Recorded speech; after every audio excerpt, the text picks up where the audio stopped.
Good afternoon, everyone. I hope you had a lovely evening. I do know that most of you had a very busy evening since you were working and you already started working on the project ideas. I'll quickly take you to Santari and Johanna, and we welcome both of you today.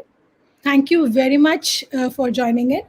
I'll set the context here first of all. So yesterday we had a wonderful interaction with the students, and Johanna actually kind of excited their minds to think about marketing, think about product, think about what SEO is, SEM is, and we had a lovely time interacting with the students. And along with that, I had wonderful responses to the assignment that the children have submitted. I can assure you one thing, Santari and Johanna, that children are really looking forward to this session, and we are already excited about knowing more about it. Right? So over to you both. I won't take much of your time. Thank you very much. Well, that's what we expected. When I was inviting Johanna, that was back of my head that this will happen, and you'll greatly learn from her and appreciate like all the know-how. Because now, if you learn from the professors at school, yeah, well, I'm sure that they are full of the theory and they know a lot of stuff. But Johanna here is somebody who has been doing it like for the past 5 years, like on site, figuring out these problems. So now you know exactly what will work, this year when you do stuff like this. So cool. Thanks, Johanna, for once more for coming over. Now, Johanna, I'm curious, what was your own experiences from the first day? Thanks for having me, first of all. And yesterday was really nice. I loved talking to everyone. I think we got really good engagement and questions from everyone. I really appreciate it when people ask me to clarify if they don't understand or maybe miss something, because that gives everyone a chance to kind of recap everything. And I guess that's kind of why we're here right now as well, before we start with today's session.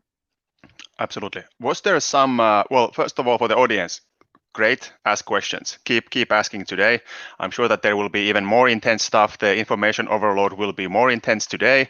So please keep asking questions if you have any, because then it's hard to ask those questions from a recording on YouTube. So now on the live stream, it's much easier.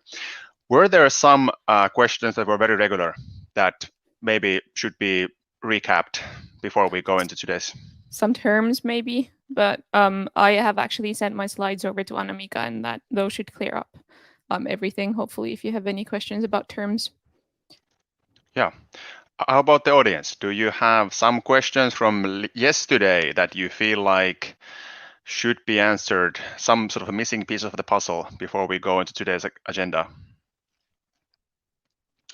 While you are, I know that there's a small lag, so while you are writing those questions, now for the presentation, we will be giving you a lot of details about that at the end of today. So stay tuned. You don't need to sweat about it before we are closing today. So then we'll give you instructions.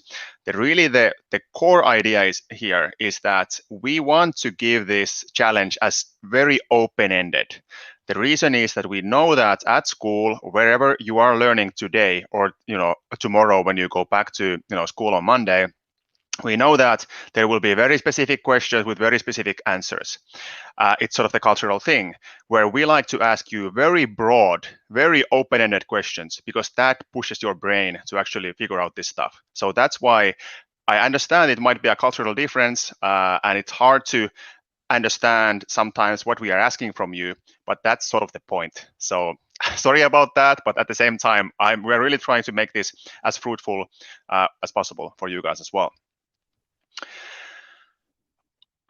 So nothing left unanswered. That's pretty cool.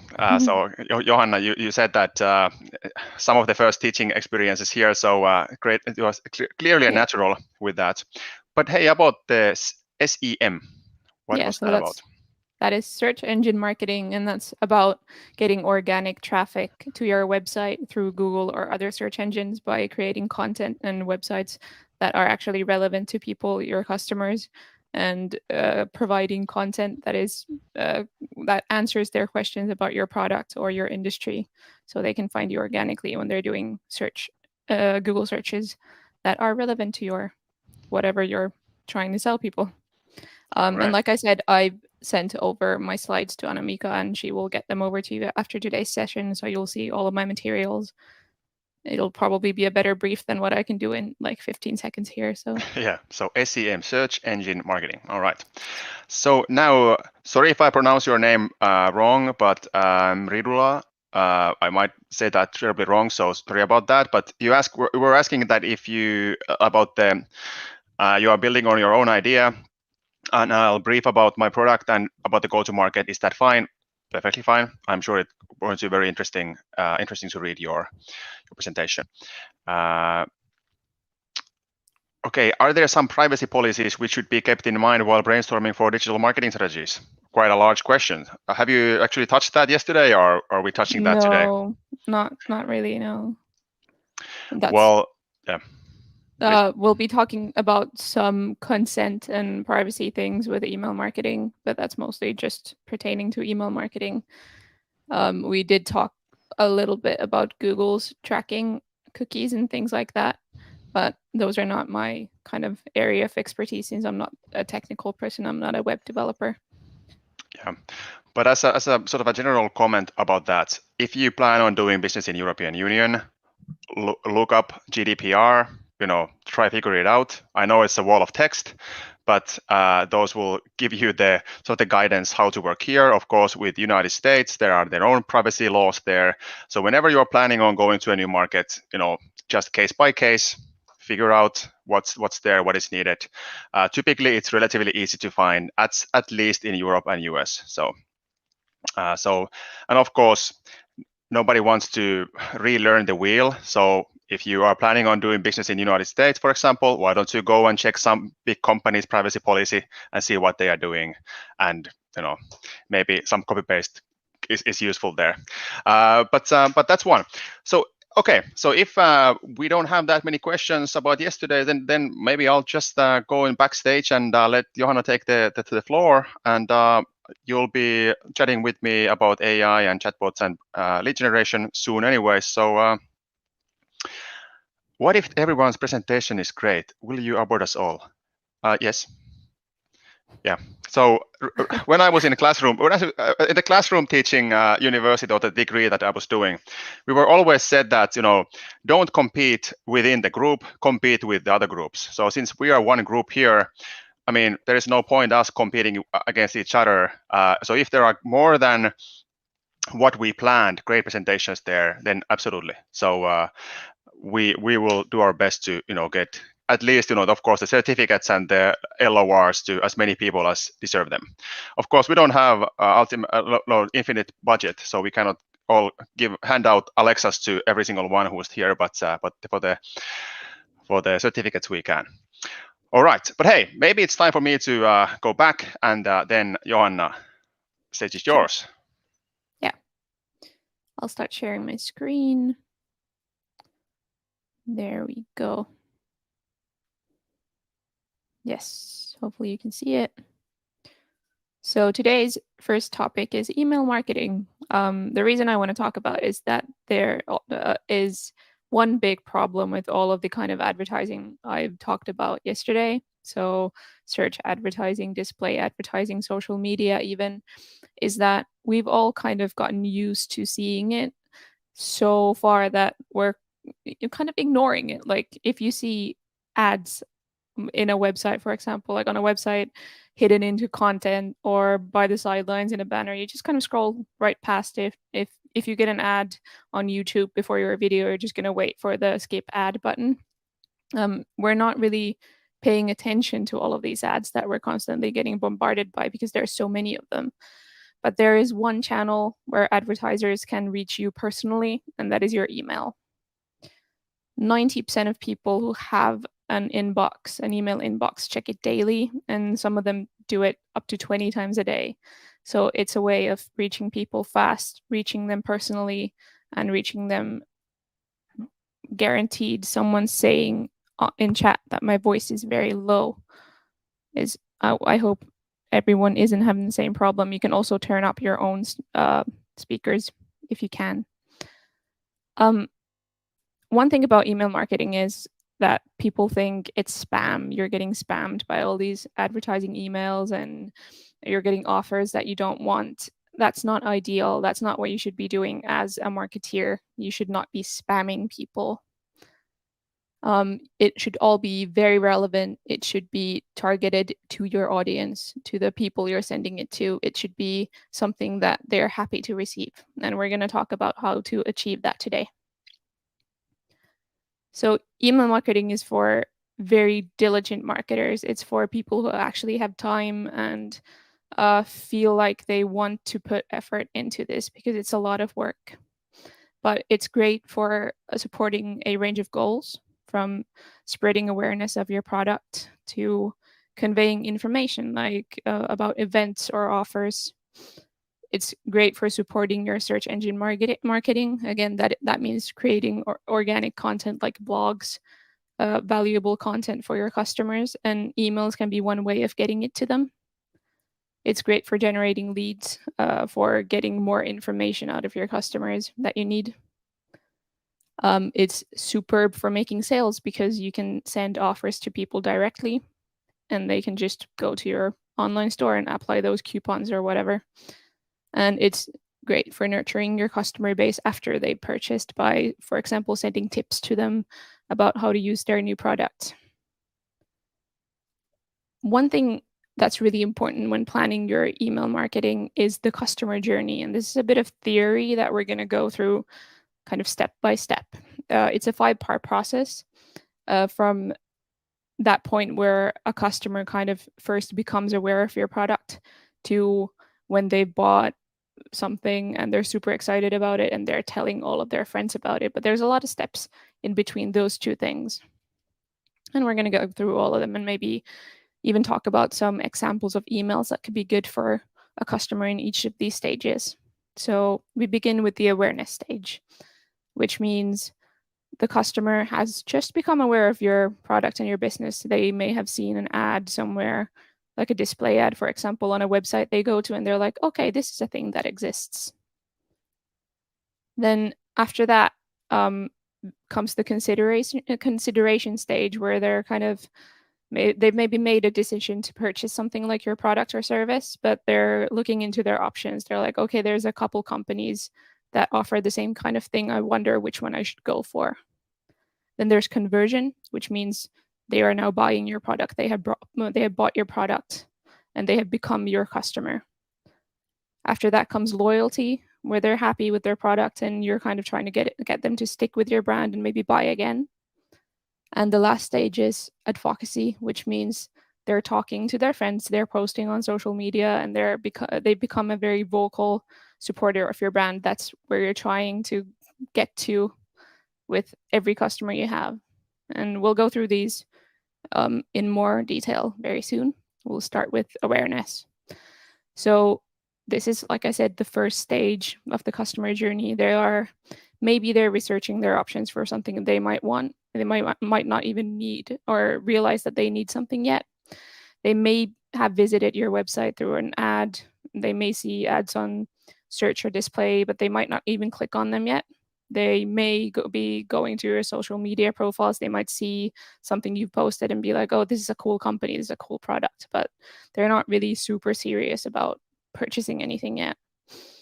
But at this point, you probably don't have their email address yet because they haven't bought anything. They may have not even visited your website yet. So it's hard for you to reach out to them. So your main mission at this stage with this customer is to get their email address. And there's a lot of ways to go about that. But one thing that people use to capture those email addresses is by offering something, for it. So for example, marketing, I was looking for marketing plan templates the other day, and I saw that, I think this was HubSpot. They are offering their templates if you give them your email address. There's so much stuff. There's ebooks, there's white papers, there's research, there's, like I said, templates, there's vectors and graphics that you can download if you give them your email address so they can keep marketing to you. At this point, you're not a customer because you haven't bought anything, but they know these companies now know that you're interested in what they do, and that's really valuable to them and valuable to you if you're an entrepreneur. Then the next stage is consideration. Once they've maybe downloaded your free template and they're like, okay, this is cool stuff. I wonder what this company could do for me. So they're considering a few candidates for what they need. Maybe they're on the market for, well, we talked about electric scooters yesterday. So they've decided to buy an electric scooter. And now they're just kind of looking at what the best option is, and they're educating themselves about those products. And they're a great audience for retargeting as well. We talked about retargeting yesterday, and that means showing ads to people who have already seen your ads. So maybe you know that this person has already come to your website and you want them to remember you. And maybe you have their email address from something you've offered them before, and now you can start to reach out to them. So one option is to offer a discount for them for signing up to your website. And if they don't purchase anything, just follow up, just send them more emails. Here's an example of something like this. So this is, I think, a chocolate company who offers 10% off of your first order if you subscribe to their newsletter. Once you've subscribed to their newsletter, even if you don't buy anything, they can keep sending you offers and information about their products. And that's really important to them for keeping you in that consideration stage and keeping you in their loop. Then the third stage of the customer journey is conversion. That means they've made a purchase. They've bought your product, but they kind of need some nurture to become a loyal customer, because money has exchanged hands, but you don't know if they're happy with their product, and you kind of need to make sure that they stick with you. So some email examples that you could reach out to them with at this point is feedback forms for their new product, so they can tell you what they think. Tips for using their new product or service, so they can get a good start with what you've offered them, or even personalized offers for follow-up purchases. Like if they bought a beginner stage or a beginner version of a service you offer, maybe you want them to upgrade to premium, so you can offer them a discount on that. And again, I have an example. I bought a Kindle, which is an ebook reading device, and I immediately got from Amazon this email about tips for using my Kindle. I think it was like 5 points to get the most out of my Kindle, and that's obviously good for me and good for them, because I'm getting the most out of my new product, and they're making sure that I actually have fun with it and keep buying books and maybe buy a new Kindle at some point. Then we're getting to the great stages of the customer journey that are the best for you, which are loyalty, where your customer is already in a stable relationship with your brand because they're happy with their product, and they're actually quite easy to convince to purchase something again from you because they're happy with you. And you've made sure that they're nurtured and feel appreciated. And at this point, you're best off reaching out to them with really relevant content marketing. Again, we're talking about SEM now. So you're hopefully churning out content that is really relevant to your industry and to your customers. And you can send those blog posts or videos right to them via email. You can also, again, reach out to them with personalized offers for follow-up purchases, or you can even try to hook them with like activity roundups. And what I mean by that is I have an activity bracelet, a Fitbit, which tracks my steps and active minutes and things like that. And they send me, each week they send me a roundup, like stats of what I've done that week.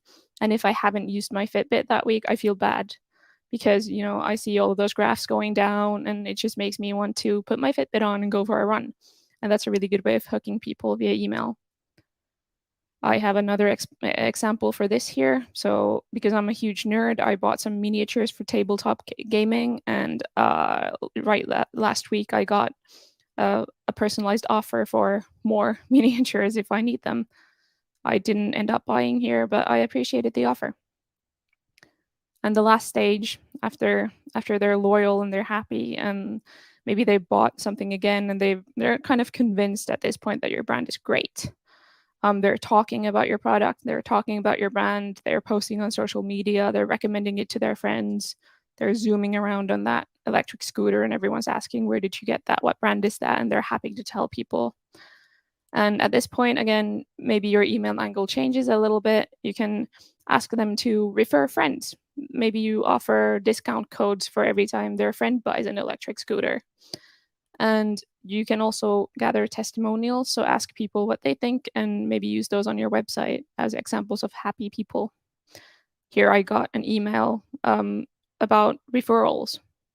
So I get $9 whenever I refer a friend to this online store. This I know is a lot of stuff to take in. And it's something that you really need to kind of study and think through in your own head. The reason I wanted to show all of this to you in this kind of real quick manner is that I wanted you to see that with email marketing, what you send people really, really, really depends on which part of the customer journey they're in. You can't send someone who's kind of just become aware of your brand something that you would send a person who's already bought your product and is happy with it. Those are two different kinds of groups of audience, of customers, and you need to treat them as such because email marketing is such a personal thing, and you need to be aware of that when you're doing it. It's not a one-size-fits-all type thing. So for you to do successful email marketing, there are, again, things you need to research. You need to know your audience. You need to know what they're doing at what time. So which part of the customer journey are they in? And you need to kind of know their preferences, what kind of content, what kind of emails, what kind of brand voice can you use that will please them, what will work with them. And you also need to be aware of your own resources because email marketing can be kind of, it's work heavy, it's very intensive, it takes a lot of time if you're catering to all of these groups at the same time. So you need to be aware of how much time you have to put into this. Maybe you need a team member to do marketing. Also, we touched upon during recap, we touched upon privacy policies, and one thing that's really important with email marketing is consent. So you can't send people emails who haven't signed up to your email lists. That goes for, especially for Europe, like Santeri said, we have GDPR, which makes sure that you can't even process people's personal data unless they've given you permission. But there's something similar in India as well. It was only, I think it was passed last year. So you need people's permission to send them emails. And to get that permission, you need to generate those leads. By leads, we mean information you get from your customers. In this sense, it's their email addresses. It's great if you can get their age or name or things like that, but email addresses are the most important thing. And lead generation is quite a heavy process because, again, you need to try to convince people to give you their email address even though they maybe haven't even purchased anything. And I have some tactics here for you that you can try to apply. So on your website, you need to offer opt-ins to your newsletter or your mailing list everywhere. Literally every single page should have somewhere for people to put their email in, even if you're not offering anything to them immediately, like a marketing plan template or something, or like a discount code. You should still have newsletter opt-ins everywhere on your website. So people don't miss that chance. You don't miss that chance of getting their email just because they can't find a form to put it in. Use lead magnets, and lead magnets are what I talked about, those free things that you can offer for their emails in turn for getting their email. Again, templates, graphics, ebooks, white papers, videos, online courses, any kind of content that you can offer for free and get those emails and start marketing your actual product to them. That's great. Also, you need to be an SEO/SEM star. So to get that organic traffic, to get people on your website, you need to be sure you're ranking up high on Google search when people search something relevant to your product or your industry. So you're not getting that traffic to get email addresses from unless you're doing SEO and SEM right. And like I mentioned, your content needs to be really relevant to people you're sending it to. And what helps here is audience segmentation. It's a process of taking your whole big audience that you have, your email marketing lists that is hopefully 1,000 or 3,000 people or 10,000 people, and segmenting them into smaller groups based on different kinds of things. I have some criteria here that you can use to segment your audience. Your age, for example, you can do different kinds of marketing, send different kinds of emails to people who are 15 or people who are 60. They have quite different preferences on, for example, the style of your copy and maybe different needs for different products. You can segment by gender. Sometimes different genders have different needs as well, different preferences, and it feels more personal if you're marketing to them in a way that is mindful of their personal traits. Their interests are important. Maybe you have a customer survey on your site, or you've sent a customer survey over via email that lets you know what your customers are interested in. And that's really important when doing email marketing, because then you can try and send even more relevant content to them, content that you know they're interested in. Customer stage is what we talked about earlier, the customer journey. This is maybe the most or the easiest, the clearest way of segmenting people. You know, what stage are they in their relationship with my product, with my brand? And that greatly affects what you send to them and what your emails sound like.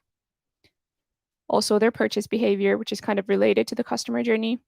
But by this, I also mean, for example, if someone's on your website, they put stuff into their cart on your online store and they've just abandoned their cart. They decided halfway through that I'm not buying this. You can maybe send them an email and be like, hey, you left your cart open. You can still buy this stuff. Remember, you wanted this stuff like 2 days ago. Maybe you still want it. So purchase behavior is also really good for really highly targeting your emails. Now we're getting to the actual emails, the content of the emails. There's some best practices that you can use for all of them.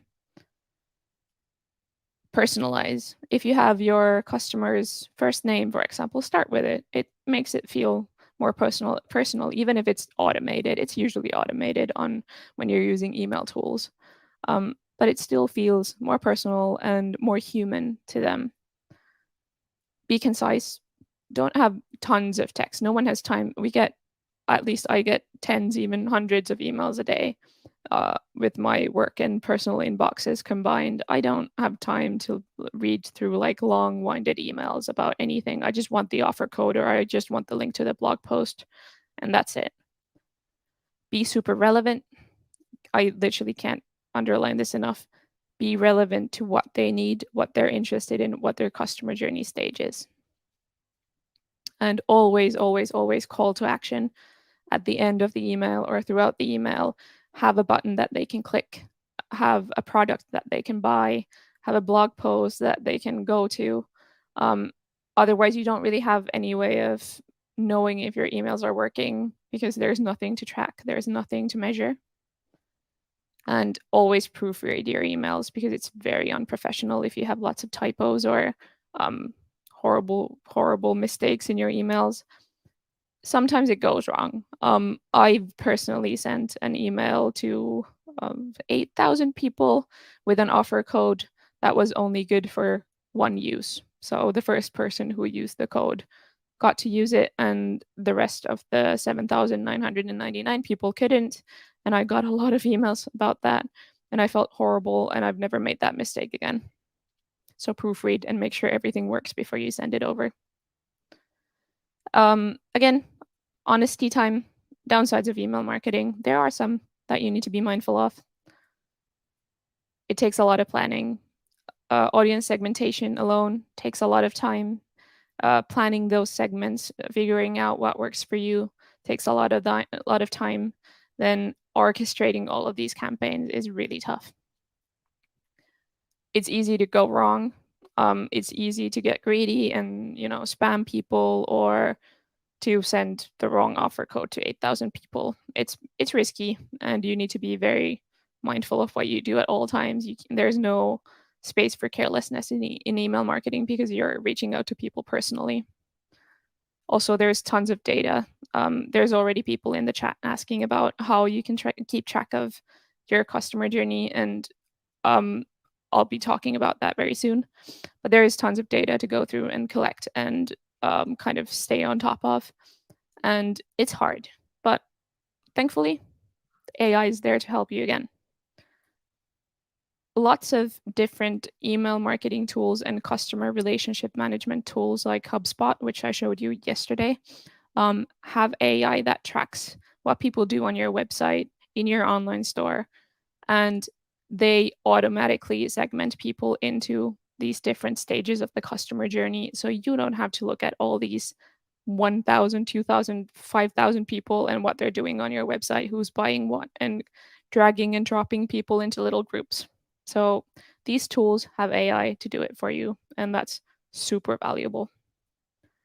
AI can also help you optimize your content in your emails, so it can try to A/B test headlines, for example. You'll feed it 2 or 3 different headlines, and it'll figure out what works best, and then you can use that data later. Actually, I just skipped ahead because, yeah, A/B testing is what I was talking about. So that's how you optimize your content. And also, one thing about emails is that people tend to use their email at certain times of the day. They check their personal email maybe in the morning when they wake up and during their lunch hour at work. And it's hard for you to stay on top of those times. Sometimes maybe you're on your own lunch hour and you don't want to be sending those emails out. So AI can track when your customers are most active and automatically schedule your emails to head out then. So as a recap, in terms of our 3 things that AI can do for you in digital marketing, it analyzes, it automates, and it improves. In email marketing, AI helps you observe customer behavior through customer relationship management tools, and it tracks and reports on your email's performance, so you can use that data however you wish to improve on your emails. It automatically segments your audiences based on their behavior, and it can create and test your content as well. And it takes the guesswork out of the whole process. You know when your customers are active, you know what's working for them, you know what type of customer they are, where they are in their customer journey. And it also makes your emails a whole lot more relevant when you know where they're going and what they're doing and what they might be interested in, whatever time it is in their life. And we're closing again with some tips for successful email marketing. So learn the customer journey. Again, I know it was a lot to take in at once. So I heard Anamika actually took a screenshot of that, and she'll be sharing it. And you can also Google the customer journey and read more up on that. So learn it by heart and know what it looks like in your audience with your product. Plan and automate. So when you're planning email campaigns, it can get quite large. You know, you have different groups, different offers for different groups. You're sending emails out at different times. Maybe you have different triggers, like when a customer buys this, recommend them these products via email, for example. And you can use tools to like HubSpot to automate all of that, which is great. It takes a lot of pain and suffering out of your day when you don't have to do it alone with like Excel sheets. Also have a clear brand voice. This is again something we talked about yesterday. So know what your brand sounds like. Are you friendly? Are you authoritative? Are you funny?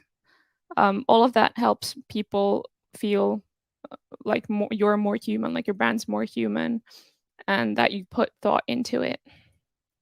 Also, make sure to track your performance. Some of the KPIs you can track here with email marketing are how much or how many people you're reaching with your emails, how many people are opening them, how many people are reading them through, how many people are clicking on the buttons you have there. So there's quite a lot of different performance markers that you can keep an eye on. And the last one is just don't be greedy. So don't spam people, even if some of your email campaigns are working really well. Don't get too enthusiastic about it. Just be mindful of, people's personal lives as well. They don't want to hear from your brand 3 times a day. So don't spam, don't be greedy. That's all for email marketing. I think I could take some questions here and stop sharing my screen for now. There we go. Okay, so recapping brand voice, that just means what your communication sounds like, what your brand sounds like. So you need to figure out how you want your brand to come across. Okay, my dog's opening the door, huh? Okay. How your brand comes across to your customers. So I gave an example yesterday of if you're like a B2B billing company, if you're a life insurance company, you might not be very funny and like post memes and be hilarious, because that's just not a good fit for your product. But if you're selling, I don't know, sneakers for teens, maybe that's a good angle. Maybe it is. That's something you need to think about.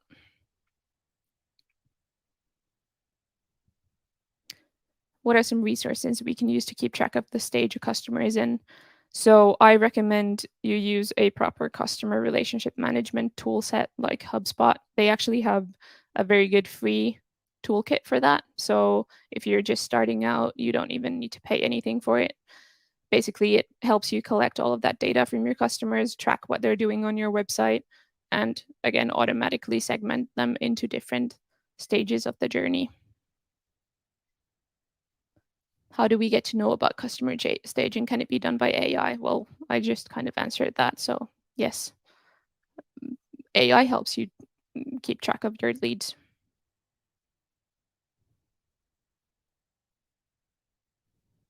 Anything else? Could you tell about broken links? So that's something from yesterday. That's talking about search engine marketing and creating all of that content, that great content, guides for your customers about your products or your industry. Then you need to get the word out there. You need to get other websites to link back to your content. And one way to do that is to use AI to find broken links to content. So there might be other blog posts from other companies that link back to content that doesn't exist anymore for some reason. And you can help them out and help yourself out by kind of rewriting that content and offering them your link in exchange for that broken link, so they can have better, more relevant links for their customers as well. And that way you get traffic too. What's A/B testing? So A/B testing means testing different variables in your marketing. So for example, a headline for an email. So you have an A option and a B option, and you send the A option headline to 50% of your customers and the B option to the other 50%, and you see which headline performs better, which email gets opened more, and that way you know what works better with your customers. Can you tell us about your journey to becoming a CMO and being self-taught?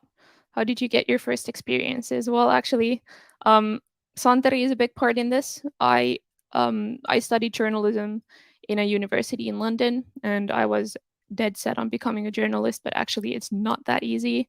There aren't that many journalist jobs in Finland. So I had to start kind of thinking about other paths in life. And I was applying to a lot of companies, and I found this little gaming company startup in Tampere, Finland.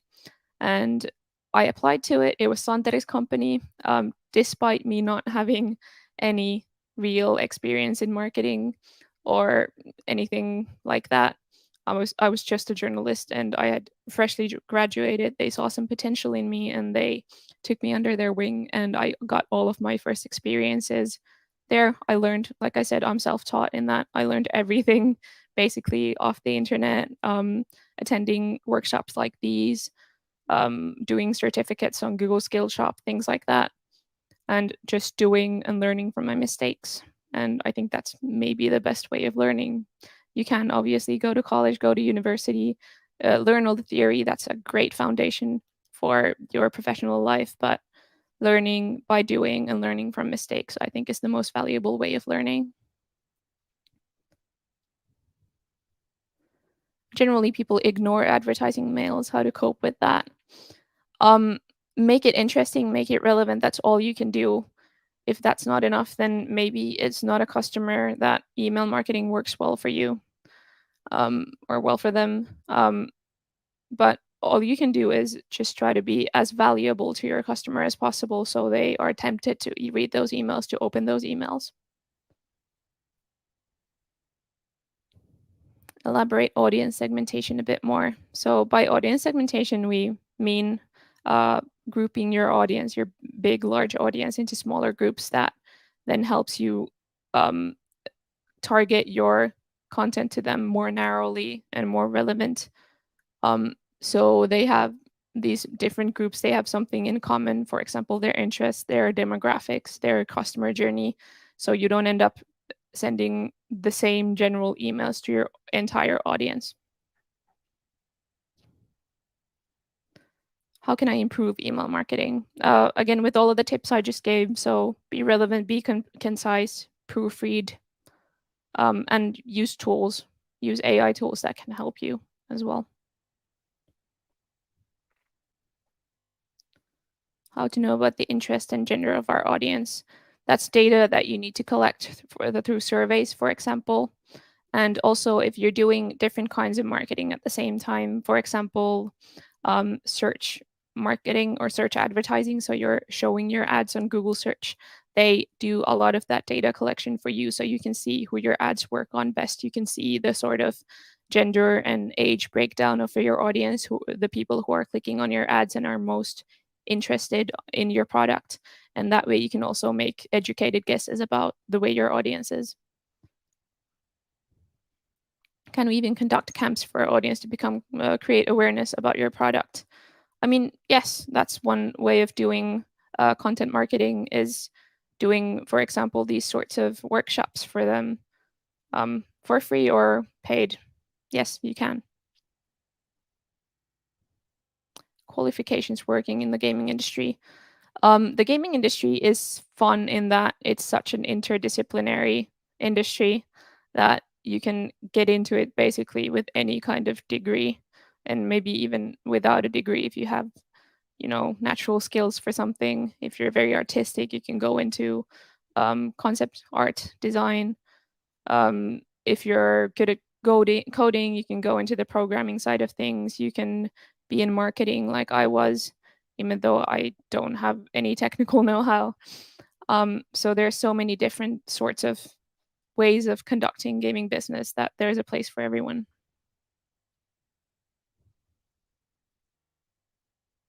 How do we prevent people from thinking email marketing is spam? By, again, being relevant, having well thought out headlines. Maybe don't put your offer in, capital letters with lots of exclamation marks. That all makes it look cheap and makes it look like spam. Just be very professional, be very relevant.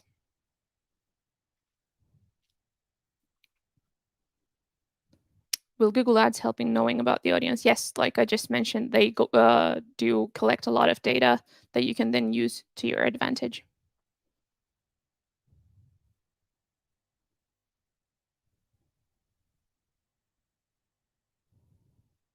Those who don't know coding, what should they do? Do you mean in terms of the gaming industry, or if you would kindly if you would explain what you mean by that, that would help. Thank you.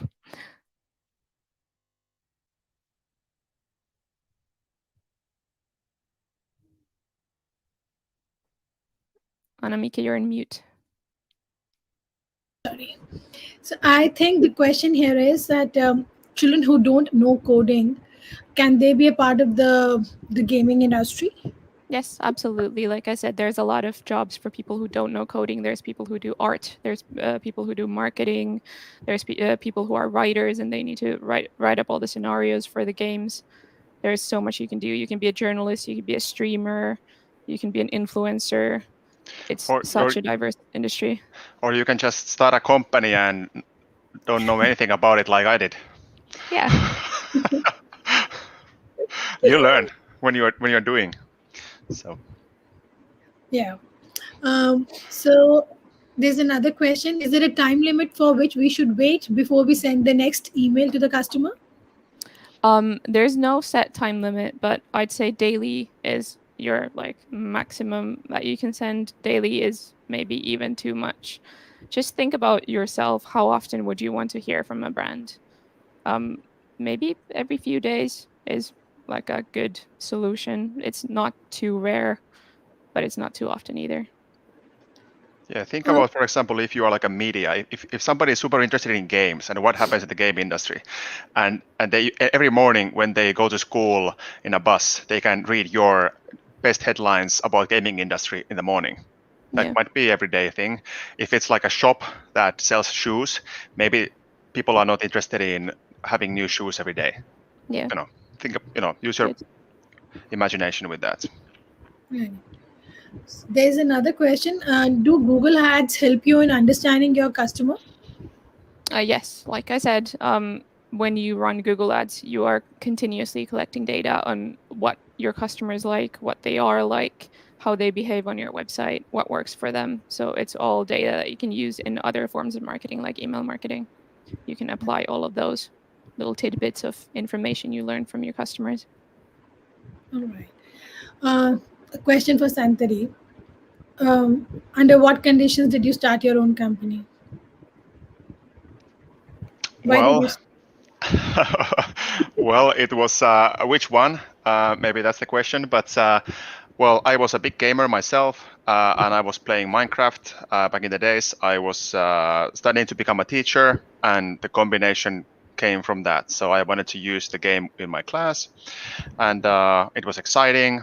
And then I just started sending emails to people who I think would be valuable partners in this operation, and they answered. So I've been always like telling this story when people are like, okay, do you need a lot of money and you need so many things and in order to start a company? Well, I had just had my email and I sent an email, and that sort of kickstarted the whole thing. So I didn't have much. So yeah, Right. those were the conditions. But of course, a lot of the people who are here are extremely smart. You can figure it out. Like when you get started, there are problems that come your way. You keep learning, you keep figuring those out, and you're good. Right. Should we give special offers to our loyal customers? Yes, absolutely. Customers like to feel appreciated, and you want to give them reasons to come back to your shop. So if they're loyal, make sure to reward them for it. Right. How do we do coding on an email so that our email is not hacked? Um, to protect your email from being hacked, you don't need to be doing coding. You need a really great password that is not your birthday and your mom's name, for example. It needs to be something that can't be guessed and is hard to crack. So lots of special symbols and very long passwords. Also, two-factor authentication is a good way of protecting your accounts, any kind of account. So make sure that you always need to have like a phone or another device on hand when you're logging in, so other people can't log in. Right. Uh, Aditi, so I is asking, did you know about marketing when you started your company? I think none of us knew anything about starting a company itself. Forget marketing when we started our companies. So we all learned it as we progressed in our journey. So we had just one idea, we started building on that idea, and then when you are into the water you learn how to swim. So it's similar with any company that anyone starts, that unless you are having a family business, anyone who's starting the business afresh, any company at fresh, that person learns it as they progress in life. Sandari, Johanna, your words. Yeah, exactly. I mean, of course, you can learn a lot from school. You can have the theory background, but the practice will be different. Whatever happens, the practice will be different. I'm sure that if you are into stock picking, like you are in the stock market, I'm sure that you can use analysis on the stocks that helps you to get started. But when it comes to, for example, running your own team with personalities from different backgrounds, there is no right or wrong. There's just you being you and trying to figure it out. So there are books and there are sources that will help you, but Yeah, every case will be different. And keep in mind that you don't need to know everything immediately. After this weekend, you're going to know more about marketing than 99.5% of people in the world, because you have all of the basics now. And just to build on those is a great path forward. Yeah, actually, the thing is that I'm currently running in the university. Just a side note, this course about entrepreneurship and into the basics. And the basics in this case mean like what type of competences and skills you need in order to be a successful business person. There's actually an Indian researcher, Saras Saraswati, who is very, very famous also here in Finland. And she lists these 5 competences. And like really, some really important stuff is that you just learn to, fail. And not worry about failure, and create an atmosphere where if somebody fails, it's not a problem. We can figure it out. So now when we are coming from this school system where you need to get 99.9% correct in order to be successful, soon you only need to be maybe 51% right, and you'll be very, very well off. So it's just how life works. So I encourage people to do their own things, because then there are no rules. And moreover, I think success or failure is fairly a part of any organization, and everything is a teacher some way. We learn. One thing doesn't work, so like in email also, Santari mentioned in one of the responses, I saw that you have to keep trying the combinations. So if there is a particular keyword you feel has got you more traction, that's the right way to send across your emails. So it's like that with everything that we do. Yeah, Okay. I think Johanna is already putting up like really great examples of how AI can help. But remember that the AI doesn't actually know what's going on. It just gives you a sort of a data trend that about this time on Friday, people generally open their email. Okay, then that's sort of the hint that the AI gives you from the data that it reads. And then the next thing is that you need to make the decision to actually send out the email. And I'm sure that the AI can also think about that. Okay, this type of model, like for example, maybe this weekend it's Black Friday, whatever. It might be that now it's a good time for you to send a product offer out, because it feels like a lot of people are clicking product offers at this time. Okay, but now it's your turn to actually send the product offer, figure out what the product offer actually is. The AI can give you like these sort of hints of what might be the optimal thing to do, but it will not do the decision for you. It will not, decide how you communicate to your audience, and what type of communication your audience likes, like your particular audience. Maybe it has a hint from the data that it reads, but really it doesn't know what it reads. It just gives you sort of insights and graphs of what you might be interested in doing. But really, the decision is yours. So once more, there is no right or wrong in that. Maybe if you play against the AI's suggestions, maybe you are different from the crowd. Everybody else sends a product offer and you send something else, and it's actually more interesting. Think about that. It might happen.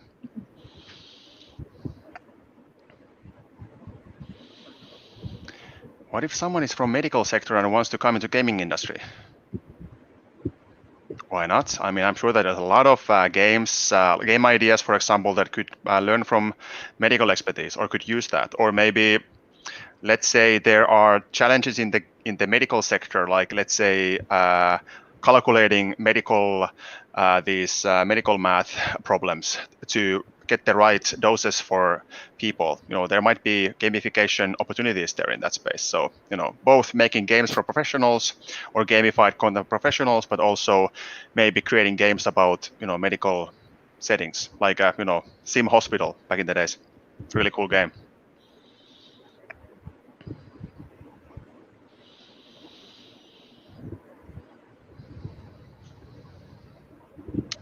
What attracts us most in a product? Johanna, do you want to answer that from your side? It depends so much on the product. I don't really have one thing, but always I appreciate it when I just talked about brand voice. So when a brand has a very clear sense of what they're doing, like a very clear personality that helps me identify with it and helps them stand out. I appreciate that in marketing. I also like it when things look very neat and professional. Maybe people who saw me and Santeri's slides yesterday and saw the difference, that kind of gives you an idea of those different kinds of personality traits as well. So I'm a perfectionist when it comes to like visuals and things like that, and I appreciate it when people are very professional about it in their business as well. Sorry, Johanna. That's fine. I apologize for my poor slides. But I really once more tried with my actual slides for the session, but it's something is always not right when you ask Johanna about that. But Yeah, my job used to be doing slides for Santeri. It was great. maybe more for our operating officer, but yeah, for us both. Yeah. Yeah. Now there is nobody watching my back at the university, so. Okay, so if someone is good in design, can they join in gaming industry? Why not? Yes, there's a lot of questions about like coming into the gaming industry from different industries like commerce and design. All of those things can be applied to uh, gaming and to different gaming ideas, different jobs in the gaming industry. For example, for commerce, these days a lot of games operate on like a kind of a microtransaction or like a service based model, and they need people who know about commerce. They need people who know about the way customers think and act. To plan all of those like kind of micro um, e-commerce models for gaming studios. So that might be one path for you. Yeah, I can't highlight enough that you just your own how active you are, like how much do you just play games for to spend time, or do you actually test different games, do you share stories, do you share a blog, do you study games, do you once in a while read a book about them, or you sort of try to understand how the game is actually being structured, like just your own like how active you are in the space can get you a long way. Like when you approach maybe a gaming company that you would like to work with, can you provide a portfolio of designs or games that you have made, or some maybe analysis? If you are a business person, okay, have you done some analysis on how games monetize and maybe point out a few errors in their or optimization opportunities in their game? Like how can you show that you bring value? It just, I think, like even also in India, like the gaming industry is so sort of modern or contemporary in terms of how they operate, is that you don't go there with I have a master's degree. It's more about how can you provide value to our particular small community of people, and of course to our gamers. So it's slightly different. So I don't know, just Google, play play games, study games, whatever is like interesting to you, and then lead with that. So I think that's especially in the West, that's the really the way to go into the gaming industry. By the way, do we Okay. have our guests coming in next, or? Yes, he's going to join any minute now. Cool. Okay, so Shruti, to answer your question, we do a lot of workshops on coding too, and we'll keep you posted about the workshops. You're requested to join the Facebook page in case you are on Facebook, or subscribe to the YouTube channel so that we keep where we keep sharing the information. Great. Yeah. Can you give us an example of how we have to present? Okay, presentation for this particular challenge, we would let you know for sure. Yeah. But yeah, so I guess everybody has found the companies. I'm sure that they have like multiple products over there, but really pick one company, pick one product that you think that would best fit Indian market, and then you can start thinking about like each topic we introduce here. Think about how that theme, how the information provided to you could help you to bring that product into India. That's like everything you need to know at this moment. We'll give you the structure, how you might want to go about putting that together. But once more, with that as well, no, you can do what you feel like is the best. But we give you one example. But I'm getting more careful with giving examples because I feel like people make it exactly how I've described it. So it's not, my intention is to give you freedom to do what you feel like is the best way and not follow my maybe silly example. So Are MOBA games a part of gaming industry? Yes. The gaming industry is very diverse, all different kinds of genres and objectives for those games. For example, we can gamify like different industries, training, like someone mentioned medical industry as well. You can train surgeons with games. Mhm. So,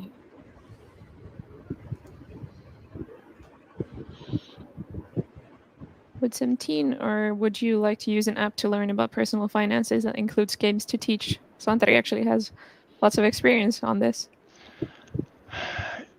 Yeah, so definitely, since so many people nowadays play games, games are a very familiar media for people to take new topics in. So it's the challenge is that not many people think that they are learning while they are playing, but when there is if somebody is playing a game that actually introduces a topic, let's say about finance, and then somebody sort of discusses that, like, okay, what did you actually figure out in the game? How did you do this? Then when they actually realize that, okay, this applies to the real world, then it's like, whoa, I didn't know that. So games is in the learning space still something that is sort of taking shape, but since we are nowadays so comfortable in playing games, I think that games is one of the best medias currently for us to study something. But of course, the content needs to be there. So if you think about playing Candy Crush and you think about learning about physics, because the things are coming down like this, I bet that you are not learning that much physics, but you might learn a lot of like a visual, spatial recognition there. So and spatial reasoning. So that might be very useful for maybe if you are doing some data or excelling in your career. right. So we have a guest speaker with us, Yeah. and I would now invite Yash. Thank you, Yash, for joining Oh, us. Hi everyone. hey. So, to introduce all of you to Yash, Yash is the Vice President Marketing Affinity Global Inc. He's the founder of Core Thinking Consulting, and he has a marketing experience of about 18 years with global experience ranging from developing and implementing growth hacking strategies, marketing strategies for brand marketing, non-brand marketing, and ROI based marketing to strategic alliances. Thank you very much. A little trivia about Yash: he's traveling and we have made him take a stop, and he's talking to us from somewhere between Nasik and Mumbai. Thank you very much for doing this for us, Yash, and I'll leave the stage for you. So we have been talking to the students about email marketing prior to your joining here, and Yash has been very instrumental in driving a fully AI enabled marketing plan in at Microsoft during his tenure there. So we would love to hear it from you now. Okay. So guys, like Anamika said, I'm on the road. So to give you an idea, I have traveled like 1,300 kilometers just yesterday alone.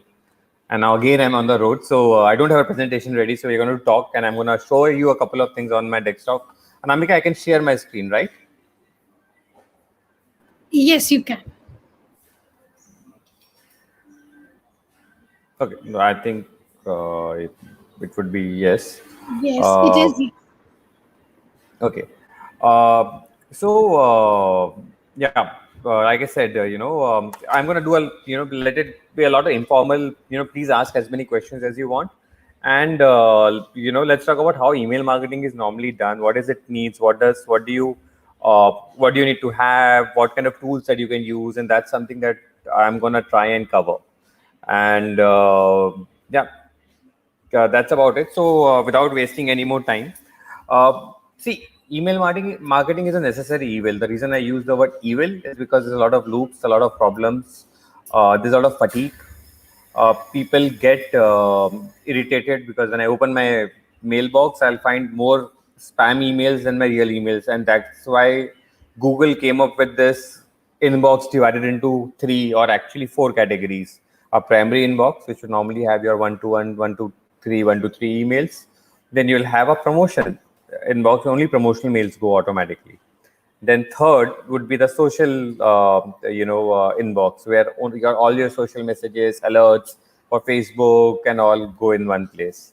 And then last is an updates, which is not by default activated. You can activate it if you want. Update would basically mean when there is an update information from any of your service providers, it goes there.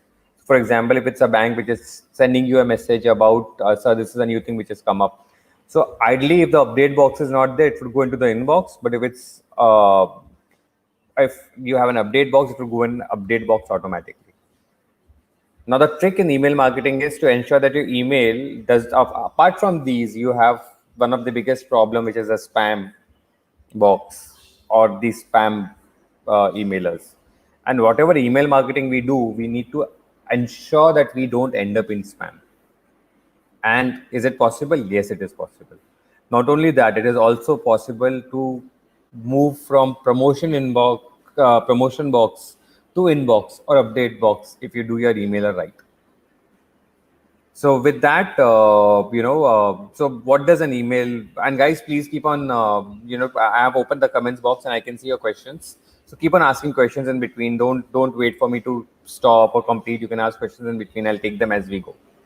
So a typical email has 3-4 important characteristics that you have to look at, or 3-4 things. One is the database. How many people are you sending it to? So a database would be first name, last name, email ID. Always ensure that your database has these 3 fields so that you can customize it. Majority of the email service providers like MailChimp, emails, or tools would require you to customize your emailer so that you have first name, last name separately, and you can use them. So in an email, so that's one on the database. So first have the database. What things to look for in a database? The database has to be opt-in. By what mean opt-in? Don't buy a database from the market and put it up. Don't take a database from somewhere and just take it up. Oh, hey, my friend, you have a database. Oh, give it to me. Let me do an email marketing on that. Don't do that. Get your own database made. If you have to take a third-party database, at least take it from somewhere where you know that these people will be okay receiving my messages. For example, for my current company, we wanted to do a couple of email marketing in the US, and we didn't have that much data from the US from our own customers, and we wanted to expand our list. So we had about 1,000 people in our list, and we wanted to go to at least 50,000. So what we did was we went to this service provider known as Zoom Info. And when we went to Zoom Info, there we told them our criteria. Okay, this is what we are looking for. We want to write to marketing heads, marketing managers, digital marketing managers, performance marketing managers, these designations. Can you provide us the email database of people who are okay receiving our emailers? So that's like a big directory service. So what they did was they culled that data out and gave us some 20,000 email IDs, and then we could write to them. Again, when you're writing to them for the first time, you have to tell them why you're writing them for. You have to do what you call as and take an opt-in. So the first emailer went, hi, we are writing to you from Affinity. We would, as you're in the marketing team, we have a couple of innovative things in the marketing, what you can use in your company and improvise your own marketing efforts. A little of that gyan and why we are writing, how it would benefit them. And then there was a message which said that if you don't want to receive this, please unsubscribe. So that in case they unsubscribe, they can unsubscribe anytime. But if they don't, then we have an opt-in. Why this is necessary?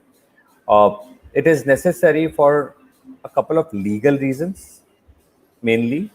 And it is also necessary that you form a bond, because the moment you have these kind of emailers, understand earlier what used to happen was you send an emailer, it would be done. Now all these systems, the majority of companies are in Google Mail, for example. Like my own company, we use Google Mail for our internal emails as well. Google and Outlook and all these companies, they also keep on reading what kind of email is coming from, how is it, and based on that, they would classify whether you would go into spam or you would go into inbox or promotional box, depending on the content.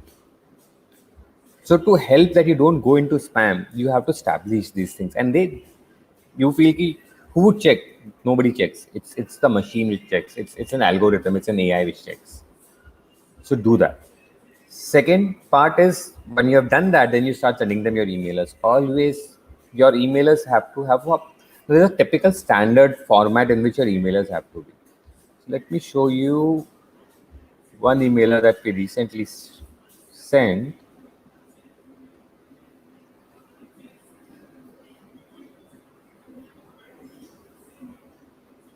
And somebody just give me a shout out in the comment section that you can see my screen.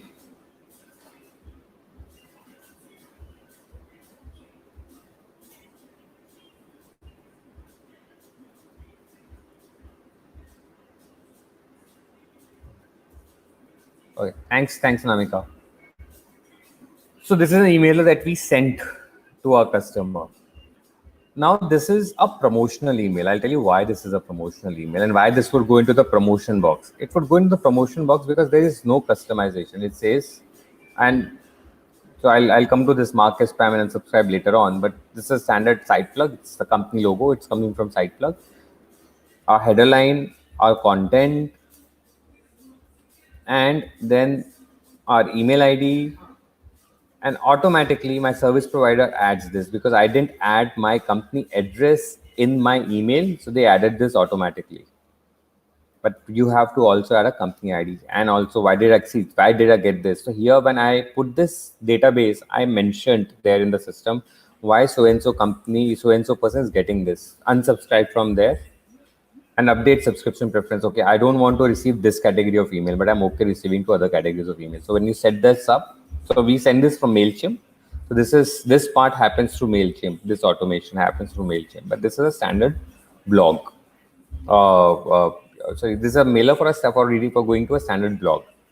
So coming back, now how do I change the game? How do I, instead of coming into a promotion box like this, go into the inbox? Let me search for another emailer.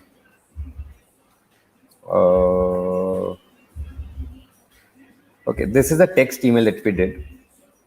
Now this email would still go in the, might still go into inbox. The reason being less images, actually almost no images.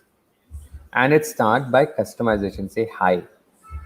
So when the email goes, for example, if say Anamika is in my database, it goes to Anamika, this would automatically become hi Anamika.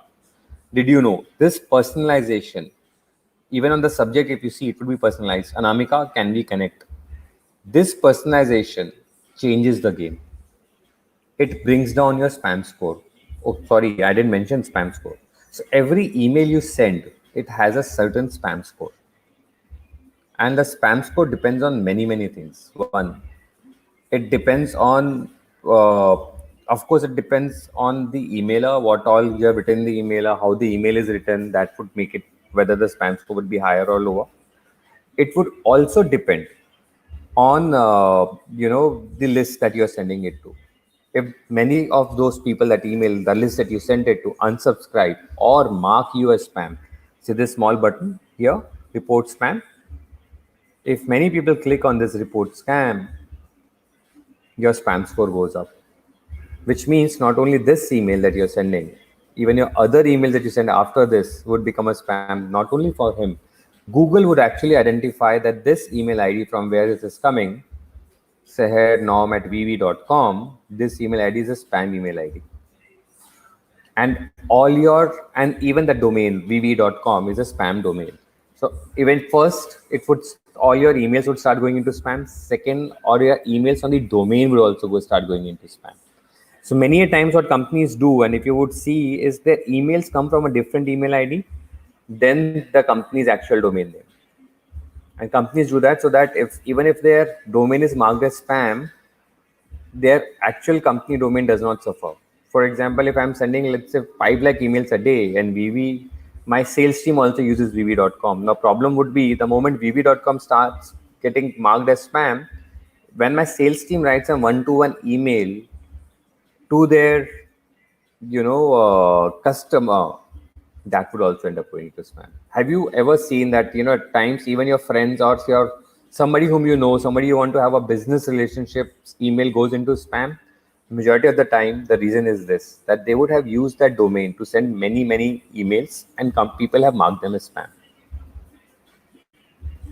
Not only that, if you go to, there are regulations around the world. There is CCPA in the US in California state, and then there is GDPR from Europe. These are basically data protection laws where you can't send unsolicited emails. The moment you send unsolicited emails and they catch you know what's the fine in GDPR? Can anybody comment and tell me what's the fine? Anybody has any idea? That if somebody proves that you're sending an unsolicited, which basically means like I did not ask for this email, but the email is coming to me still again and again, and I complain to the European Commission that this, for example, Anamika and her company is sending me unsolicited email, what would be the fine on Anamika?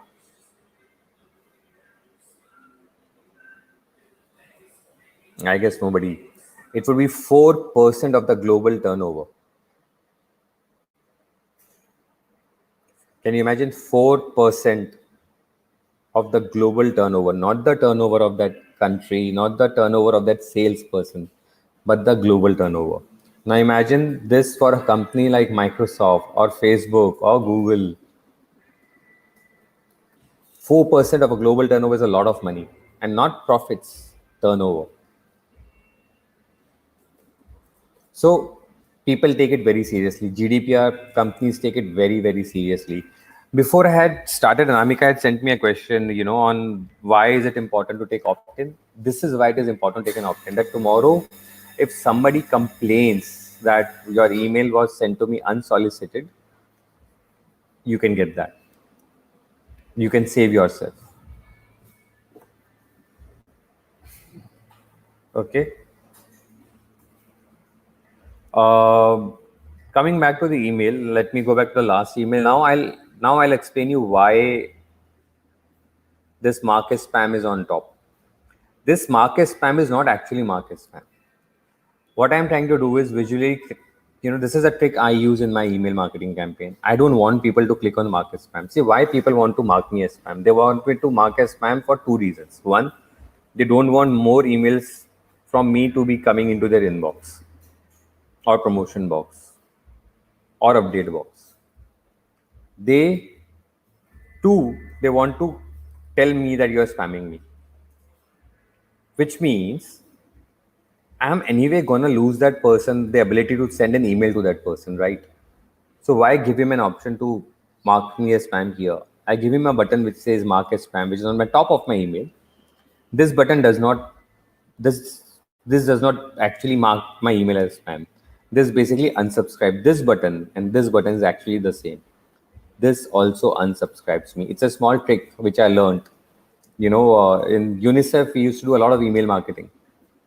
And there I learned this trick that to avoid getting into mark as spam button. This was one trick that we implemented, and this is more prominent than this, right? So I would see this, click on this, gets unsubscribed. I don't get any more emails. The whole intention of the person is solved without me getting marked as spam by Google or Outlook or whichever service provider is opening the email. This is how you can bring down your spam score. Okay, now coming back to spam scores.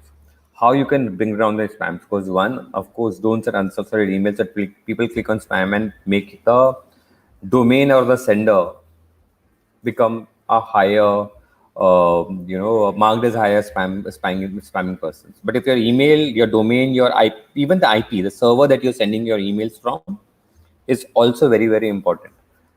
Even that server is marked. For example, let's say I'm using a service provider like, say, again, MailChimp. So MailChimp would send my emailers from a particular IP address. And I am okay on that IP address, but see, it's a shared service, right? I'm not the only one using MailChimp. There are thousands and thousands and thousands of other people. Now, let's say there's another company A which sends a lot of spam, which is also sending it from the same IP address that I am on. Now, what would happen is, because they're sending a lot of spam emails, that IP would start becoming spam. So not only him, but even me as a company would start going into spam. So I have to also choose a service provider which rotates my IP address and ensures that this does not happen. So MailChimp is one of the good companies, one of the best at this. They keep a very close eye on it. There are other companies in India, for example. There are smaller companies also. So, and that's the risk when you go with a smaller company for email marketing. Coming back to the spam score again, how do you bring the spam score down? The first way of bringing the spam score down is by personalizing the email. You can have a designed email like this. Let me see if I remember the password for my UNICEF account.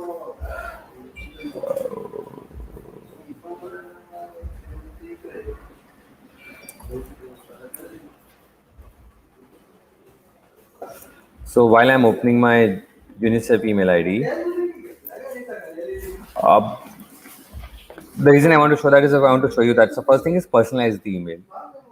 Second thing is established in the first line itself a relationship with the customer. Okay. How do you do that? You basically, for example, UNICEF, we used to send emailers to our donors. So to all our donors, we would start by saying that, for example, again, Anamika, sorry, dear Anamika,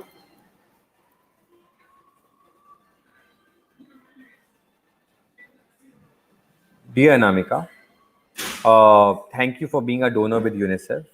Your donation has brought happiness to millions of children in, sorry, I don't remember the phone number here. Coming back. Yeah. So, uh, you know, I'm stopping my screen sharing. Yes. So, dear Namika, thank you for being a donor with UNICEF for so and so time. Your donation means a lot. It has, it has, it has helped brought joy to millions of children in India. However, we would like you to contribute, but then you start your the first line and the first paragraph has to be dedicated on establishing an existing relationship. This is how your spam score goes down automatically, which means you're not sending an unsolicited email. In Google or Outlook very intelligently reads that part and understands that okay, this might be your existing customer. It is also a way of fooling it. For example, I send to a new customer and say, hey, your business means a lot to us, does not mean that you're actually giving us business. It might be just something your future business brings means a lot to us. But I can still cover my tracks and establish a relationship. And then I start my content. Then I say what I want to talk about. Lesser number of images in the emailer, the more chances of inbox or update box. Apart from this, one other very, very important thing is your emailer should not have spam keywords. What are spam keywords? Keywords like free. So investment, uh, and such, and there's a list of thousands such keywords that you have to avoid if you don't want to get into the spam box. I'll tell you something very unique which happened with us. We had a client. The client's name was UK Land Investments. The name has an investment. Now, when we do an emailer for them, it always goes into spam because it would pick up the word investment and you are struck. How did we manage it? We did a small trick. We understood. Uh, yeah, Anmol, you are right. We should always try and keep our email in the primary box. That's why I said personalize your email. Say, dear Anmol, this is why I'm. This is how our relationship is. Which can be, dear Anmol, thank you for attending my lecture today. Hope that helped you. That line would establish that you and me have an existing relationship, and then the remaining part of it. That would help being in the primary box. Coming back to Euclid investments, what we did was, thankfully, Google reads what's in the email. I don't know whether you're aware, but when you put an email in the email in the image in the image also has something as an alt text, which is read by the machine. That if this email is not displayed, and if you have seen some emailers, when images are not loaded, it has some random text written. So that's a text which people put for that image, which you describe that image. We actually put UK land investments in the image. We made an image out of it. We didn't put it as text, which meant Google cannot read UK land investments, which means investment word would not come. and we got our spam score down. So you have to be very, very, one question which I thought somebody would ask me, that if free is a spam keyword and I want to send a free offer, how do I manage it? And you might want to put the free word in the subject line. So I'll tell you how we have managed so far is, on the subject line we'll not write free, because the subject line, the spam keyword is even higher than in the body. For example, if I have free on the subject line, my spam score might go up from 2 to 3, and if I have it in the body, it might only go from 2 to 2.3, because subject line is what establishes it. So what we did was, we said, hi, we have a complimentary offer for you. Complimentary is another word for free, but thankfully complimentary is not a spam word. In the email, again in the image, we wrote free, free, free.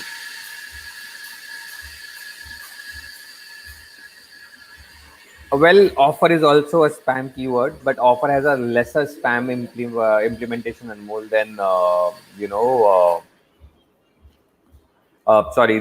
free. An offer can be a free offer. Offer can be anything. Offer is not a synonym of free, actually.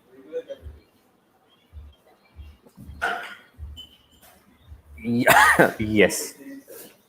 But again, like like I said, discount is so, even the spam keywords. There are some keywords: investment, free. These are very high, but discount are very low. So if you put discount and you don't put the discount in the subject, but you put in the body, so your spam score might go up from 2 to 2.1, but you might still be able to send an email.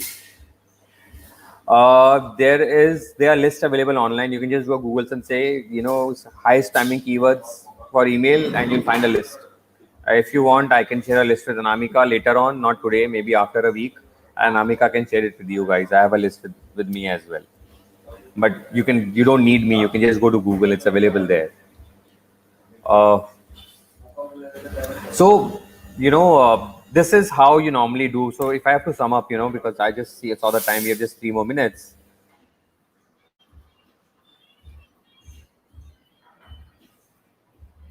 Okay, Sirat, I'll just come to your question. Just give me 2 minutes. Let me just sum up the email marketing. So email marketing, you have to have a database which is opt-in. If the opt-in is not there, and your first email, establish an opt-in. Uh, uh, Second, when you're writing your email, personalize the email, personalize the subject line. So if you look at my subject line, even the subject line was personalized. Dear first name. See. Even my subject line was personalized, and then my body was also personalized. Personalize it, it could help. Put lesser images, look out for spam keywords, use a good email. Don't send emails using mail merge. Don't send emails using mail merge from your computer or from your Outlook. Don't put 1,000 emails in your BCC and send out emails. You would get your email ID blocked. Coming back, answering these questions. When we get a spam call, it is written in that too. So it's written as spam code because people would have said this number is a spam. So on basically what happens is, you would have something called a Truecaller or something like on your phone, and you would have given Truecaller a right. So on Truecaller, people mark call as spam. If they've marked that number as spam, then, and if enough number mark that number as spam, then what happens is, other people who receive that call from that number and have Truecaller, it would start showing as spam. It does not necessarily mean fake. It might mean that these people call for sales. For example, you get calls from, hi, join our university. So it might be spam, means that those services. It might be a genuine service, but they might be calling too many people without taking permission, and then people might be marking them as spam, and that's the reason. Yes, Anushka, spam score can be decreased, and you decrease it by, like I said, avoiding the spam keywords, personalizing your email, using a good email service provider, even checking out the server IP from where your email is going. You can't send email from your Outlook, many emails from your Outlook. When you have to send bulk emails, you have to use an email service provider, which like a MailChimp, HubSpot. There are Indian companies like Value First. What do I have to make? What product service related to digital marketing? And AI, what category? Sankalp, your question is not very clear. You'll have to be more specific. That's a different question, Sankal. That's it's about the challenge that they have to work on. So yeah. Okay, I can answer it if you give me more context, but this is not enough for me. So they have been given a challenge. They have been given three companies, international companies, which they have to start working on a marketing campaign to meet the Indian requirements. So that's what Okay. the question is. That how do you design a campaign to capture the Indian market, and whether you have to Indianize the product or kind of segment it, and how do you want Okay, to I go? want to. I just want to answer. I just want to answer the two questions. One is Aditi's question, which says in promotion email out, is written as ad. When the email is an ad, what you can do is you can go to Google and tell Google that send my email out to these people. So when Google sends that email out on your behalf, which is a promotional email or like an ad email, that comes written as ad in the other people's mailbox, in the promotion box. So that is one question, Aditi. Um, uh, Uman, Truecaller detected a spam number. Truecaller does not detect it. It is people who keep on marking it as spam.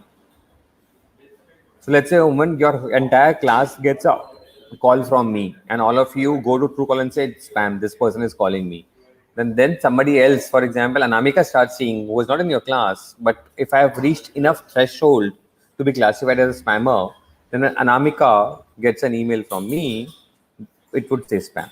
Does that answer your question, Anamika? I think that's all we have time for, right? Sorry, guys. The reason I did not make a PPT or something is because we had very little time. Half an hour is not enough time for email marketing. It's like a jungle.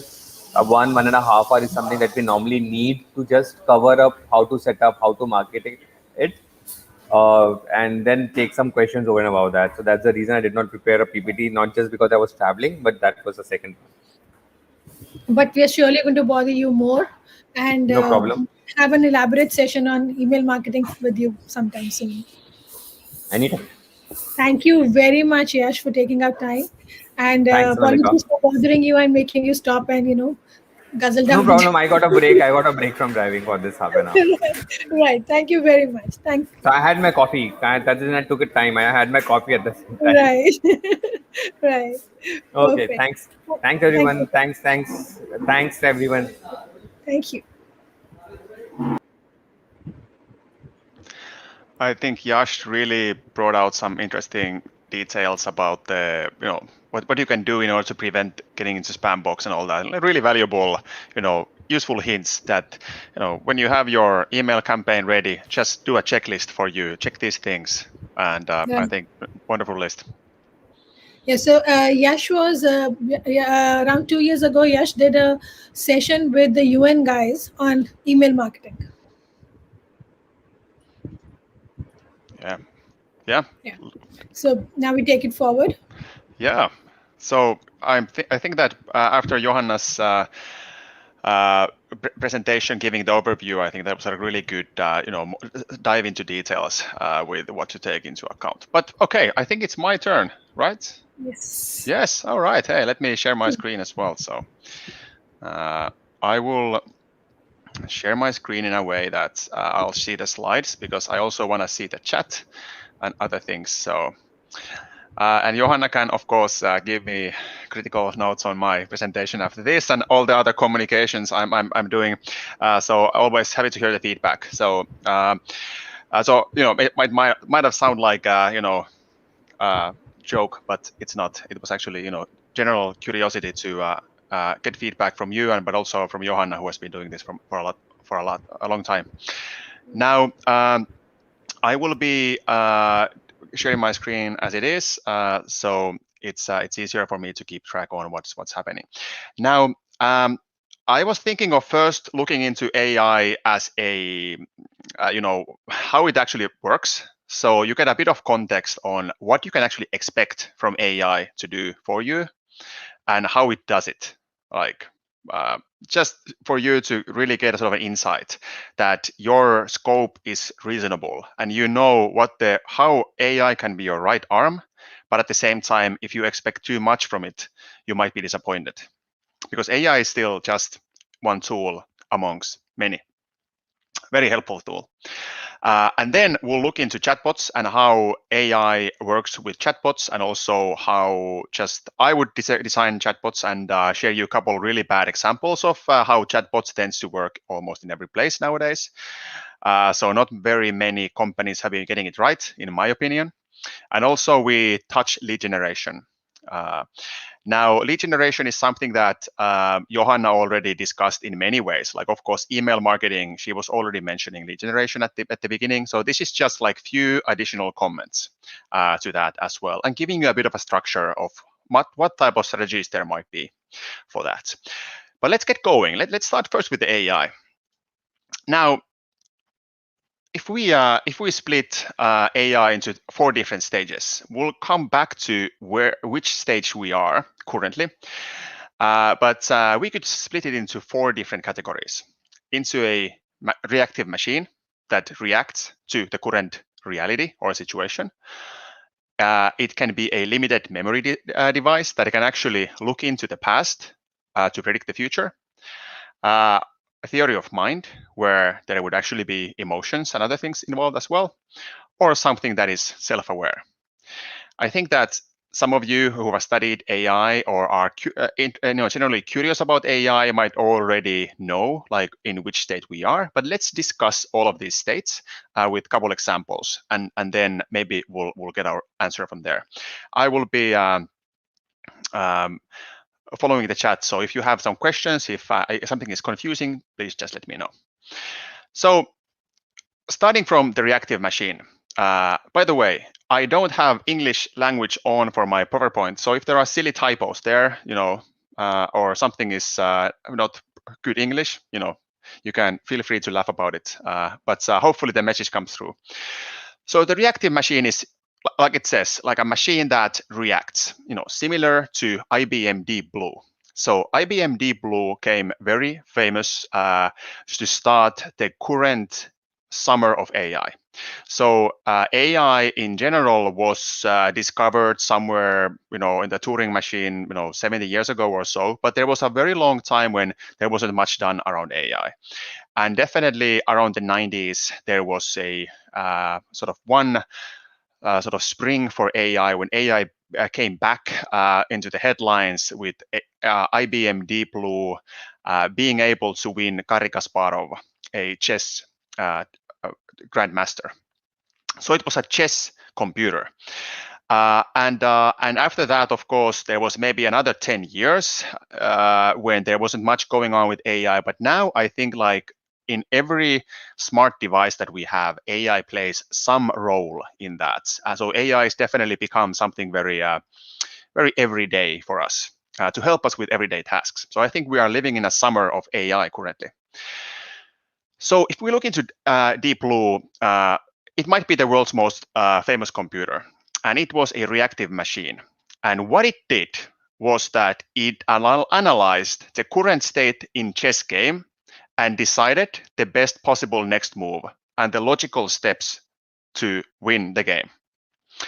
Now, if we currently look into what is AI, I would say that Deep Blue is more on the good old AI stuff, where the computer wasn't really, there wasn't a neural net there. It wasn't able to adapt or like a change, sort of restructure or reorganize.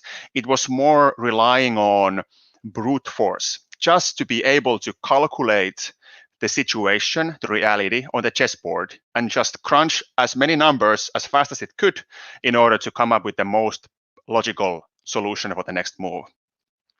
So what Deep Blue did not do was that it didn't think ahead. It did not analyze the past moves. It didn't have, in a way, memory, so to speak, or it did not implement new strategies. So it was working in a very simple, in a way, like a decision tree structure, where there was, of course, decision trees that are, huge and long and is based on different scenarios. But really, what it was doing, it was looking at the chessboard, the positions of the different, so the data provided from the different where the chessboard pieces are, and crunching the best possible outcome with very just brute force calculation power. And of course, IBM Deep Blue was something like 250th most powerful computer, the list of supercomputers back in late 90s.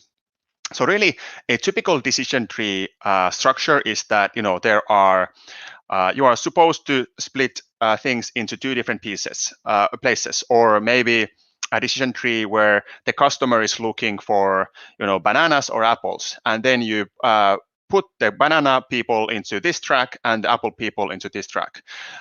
So basically ones and zeros. So in this image on the screen, it's just a very simple decision tree that is splitting red, like a red or orange from green, something like this. So, but of course, now if we look at chessboard, there are many more things to consider, but the structure is a very similar sort of a linear thing. First to assess what's on the chessboard, and then assess what's the best move.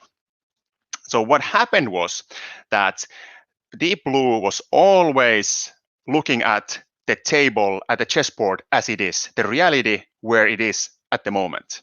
So it was not able to look into the previous reality or in the reality coming after the next move. So it was looking at always just the one situation. Then it followed the opponent move. There was a new reality. Then it was looking at that reality.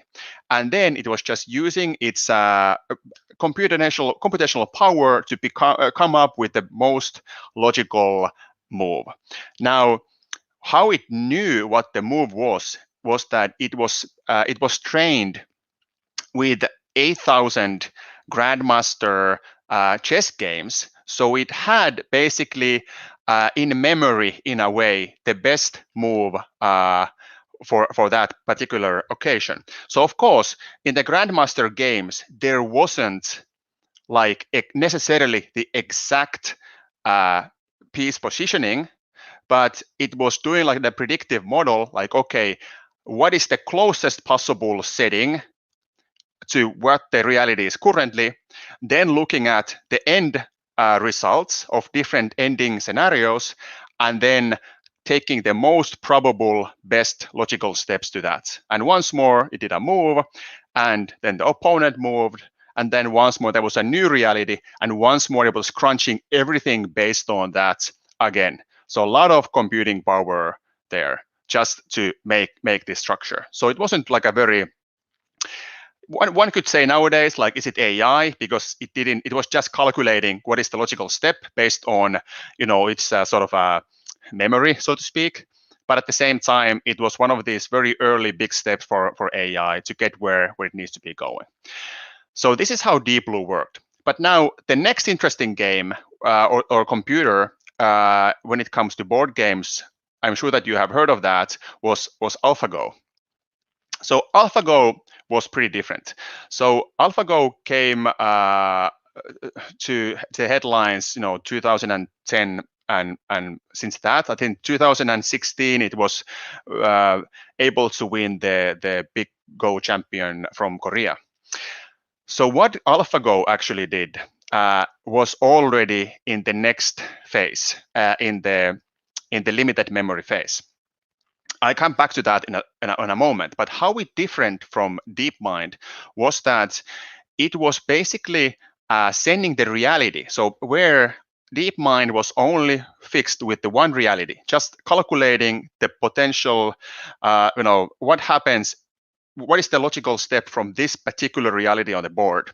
So what AlphaGo did, it was following the opponent's every move, and then sending that information to a neural net that came back with the information that, okay, the opponent is using this strategy. Based on this strategy, the neural net recommended one move, and then at the same time, it was using the calculating power from games that it had already learned to, either give another view or, to combine these two views in a way. So it was using the same calculation power, but also the information from the past moves to predict the future moves based on the neural net providing information about the strategy that the opponent is most likely taking. So it was already looking into the past, predicting the future, and trying to sort of adapt to the potential opponent moves and try to make the most logical step based on history, but also based on the predicted future. So already like a much more sophisticated and powerful computer. Of course, that was 20 years of computing power being developed. So of course, AlphaGo's Google Cloud doing the calculation, just the computing power behind AlphaGo was just, I don't know how many 100 times more compared to DeepMind, but really the neural net was the winning factor where it could save a lot of energy and also a lot of computing power when designing the moves. So now let's see quickly the questions. By adding these programs, it's possible to also take care of the health of people who play our games. So, yeah, well, in a way, so if it's a bit far-fetched question, but let's say that from people behavior in games, we can of course find patterns of what people are doing there, and then if those patterns are patterns that are similar to people maybe having an illness, that are really diagnosed with that illness, of course, we could compare those data, and AI could compare those data, and maybe predict something. Blue instructed which one to move, and then the machine suggests. So yes, so there was actually, of course, Deep Blue had a human next to them who would actually, move the chess pieces, if that was what you were asking. But anyways, let's go forward. Please ask questions. I'll try to follow them. So now we move to something we already discussed with AlphaGo, is the limited memory AI. And what limited memory AI is now able to do is that it can compare previous data to get better through trial and error. So for example, limited memory AI could play a game, fail, try again, fail, try again, unlimited times, until they figure out, a way to get forward. Now, once more, you have to understand that the AI has no idea what it's actually doing. It doesn't know it's playing a game. It doesn't know it's trying to win. It just knows that the data from winning is this, and that is what I'm trying to do. And it's trying to, come up with different moves in the game without knowing that much how to what it's doing, but when it's getting like forward and forward, then step by step through trial and error, it will get closer to victory, and finally, of course, victory. The thing is that computers can do this very quickly, so it can play a simple game like million times in an hour where human cannot. So of course the learning curve can be much shorter. But really now the big difference between the reactive machine and the limited memory is that the reactive machine was only able to look into the simple thing, where limited memory machine can now look into the past in order to predict the future. So let's look into a couple different use cases for this limited memory AI. So first one would be reinforcement learning. And this is really the trial and error learning. Now, how it works is that there are different nodes what it uses. And SIFT, the scale invariant feature transform, is just one node. If you want to go into deeper with what's possible, what type of nodes there are for deep learning, for example, there are so many. But I just wanted to have like one example for you. So for example, this one particular node can now detect if it's, if in a subset of pixels in a computer screen or in a computer image, there are circles, triangles, or something else. And now first, we provide the node. We provide the neural net, let's say 1,000 pictures of circles, 1,000 pictures of triangles, 1,000 pictures of stuff that is maybe not those. And then it is like learning how it looks like, and then next it is getting actual circle images, triangle images, and trying to sort them out. Now, first attempt, it might be 50% correct, but then the human will provide it information that, okay, these you were right, these you were wrong. Okay, another try, and another try, until it gets to 99% certainty with that. With some very difficult images, like let's say you are trying to recognize a car from a picture, you can imagine so many different ways of cars being in an image. So obviously it's a hard task. So it might require thousands, hundreds of thousands of pictures that it needs in order to train. For example, online there are data sets of 80,000 face images just to the computer to recognize faces. So it requires a lot of data, and still it might struggle if you, for example, have something interesting on your face, let's say tattoo or piercing or something else. It might actually struggle with your face. So where human would be, that's a face very easily. But now, of course, if we look into the opportunities for this particular technology, obviously, let's say you go to your Android phone or your Apple phone and you go to photo search on your mobile phone photos, you can from there already just type in, let's say, a piano, and it tries to find all the pianos from your picture picture, what is it, like a flow of stream of all the pictures you have taken. But now how it does it is that the neural net has been taught with thousands and thousands of pictures in order to recognize a piano. And still, it doesn't recognize all the pianos in your pictures.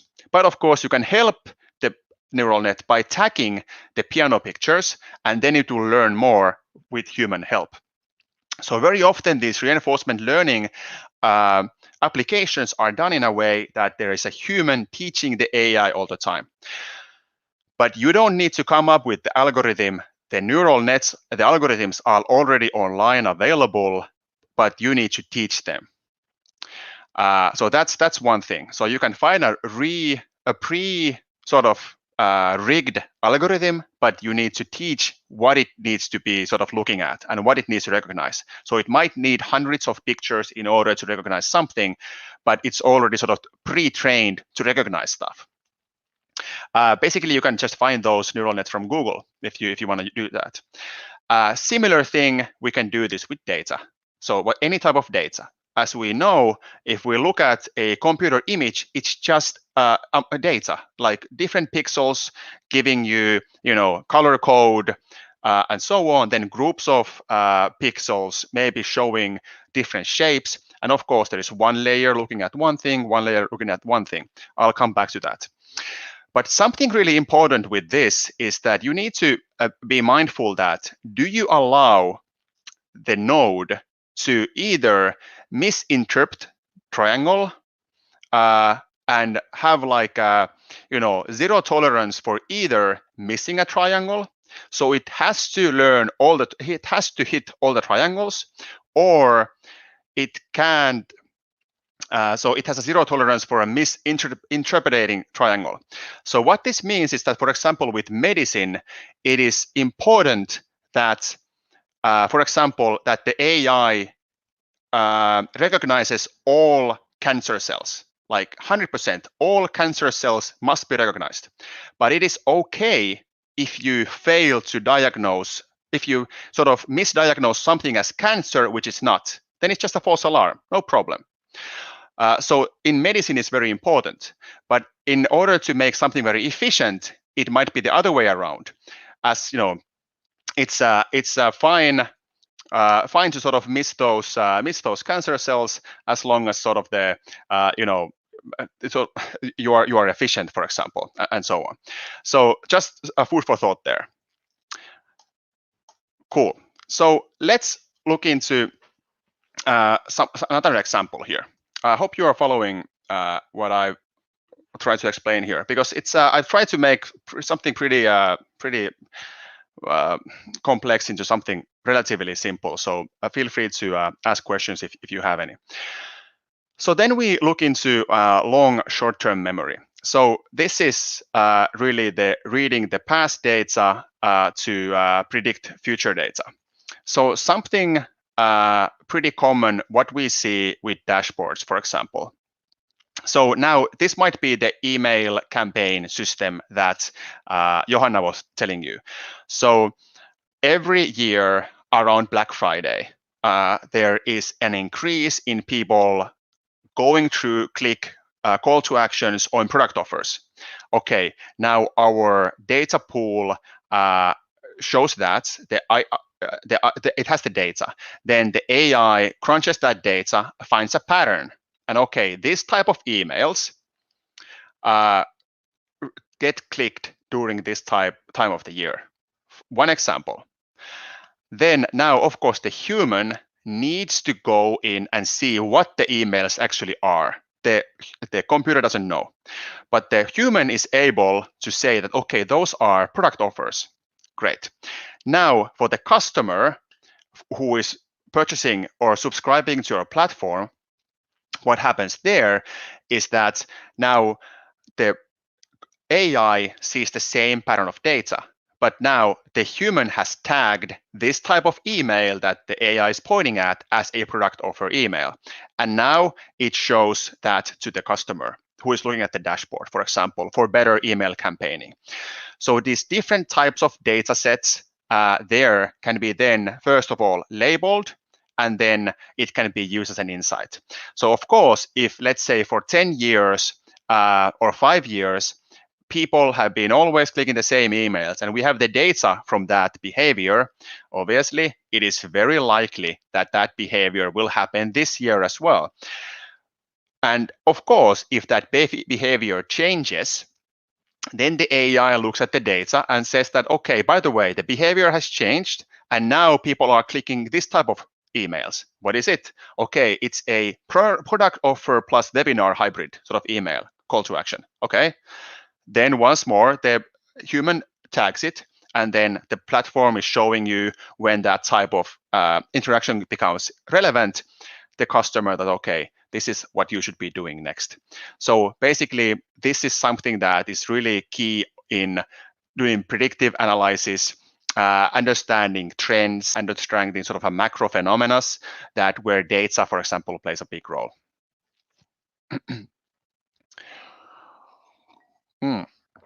So yeah, I come to those disadvantages in a moment. But hey, by the way, I missed one thing. So I wanted to talk about this a bit more, showing you this one. So I'm sure that you have heard a thing called deep learning. So this is now back to the long short-term memory. So sorry about jumping back and forth here, but I was supposed to tell you about this and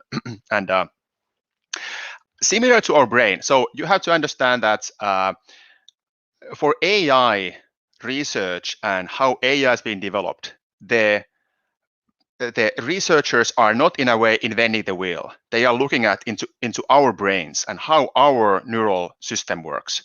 Similar type of neural nets there. But what's very different to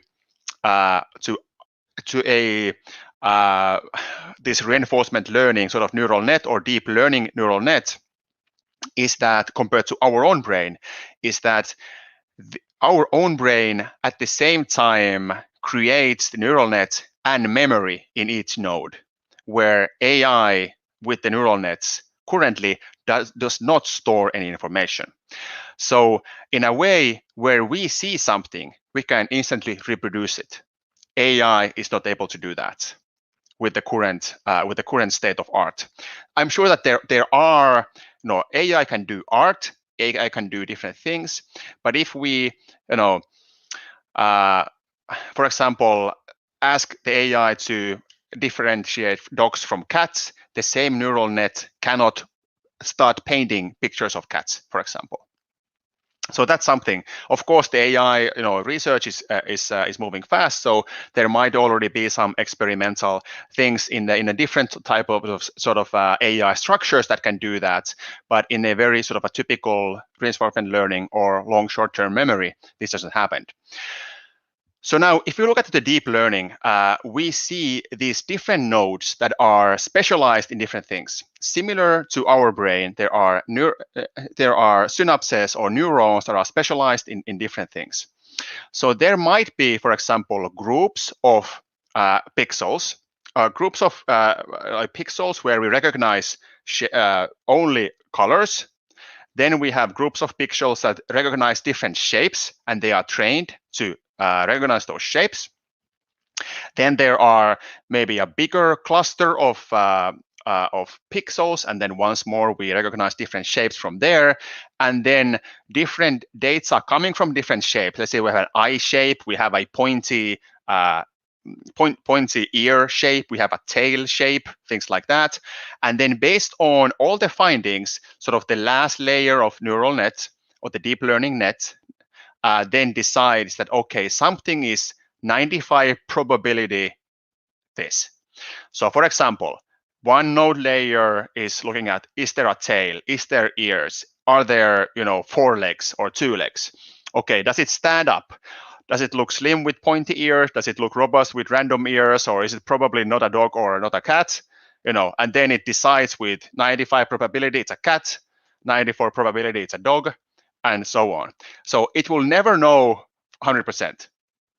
That's a funny thing. So it will only have the most probable answer, so to speak. Whereas humans, if we see a coffee mug, we can pretty much say that it's a coffee mug. Except, if you ask this from a kid, what is this? They can say it's a bench. They can say it's a toy.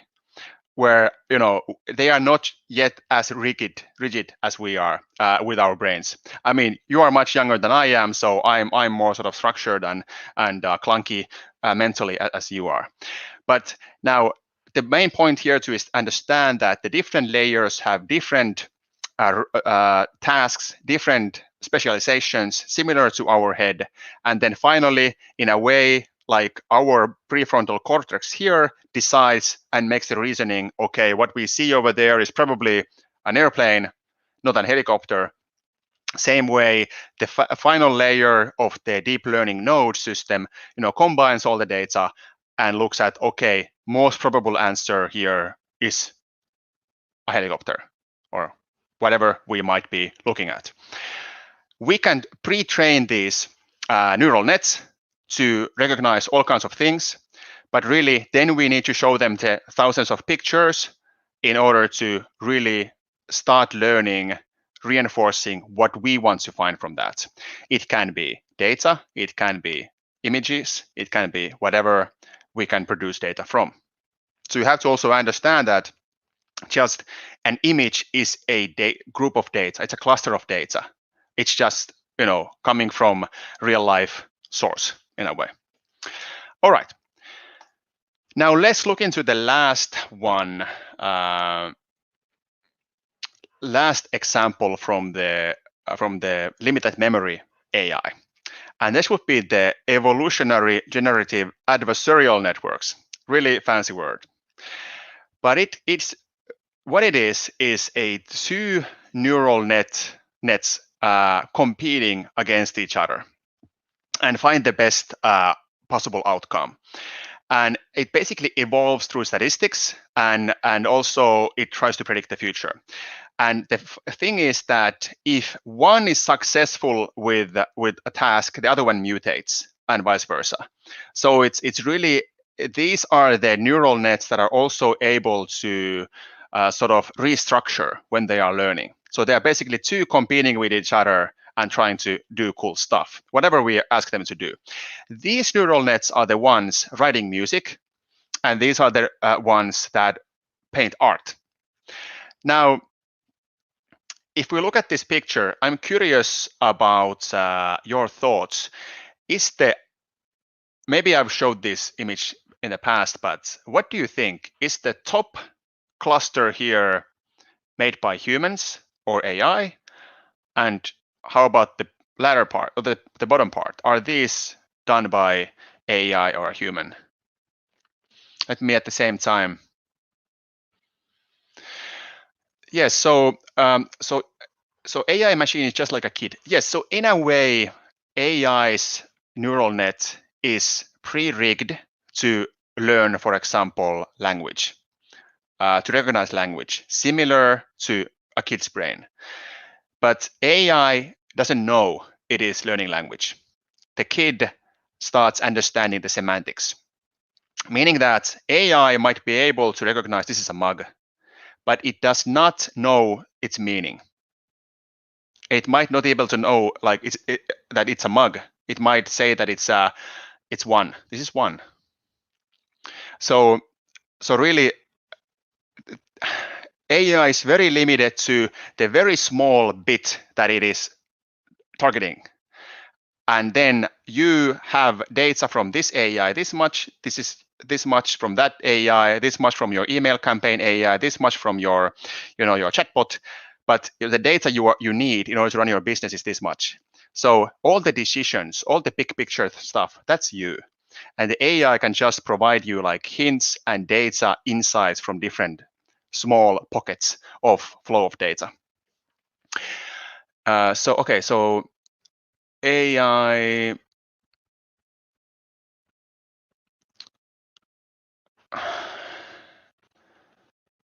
Okay, so my opinion is yes. So I don't know if you are discussing this, but so just for you to know, so the above pictures here, these are made by human, and these are made by an AI. So I don't know if you would be able to recognize. Of course, this is digital art. So AI would probably do a bit worse job when it comes to actually painting with oil paintings, but it's interesting like how they are already able to create art based on studying art from artists around the world. Yes, so Tania, you are right. So above is human and below is AI. All right, so that's about limited memory AI. So already quite a few different opportunities there, just for you to understand a bit about what's happening in the background. Now, then the third step, theory of mind. So this is already pretty theoretical. So AI that is able to understand that others also have thoughts and emotions, and it can use fluctuations of emotions as part of decision making. That would be the third level.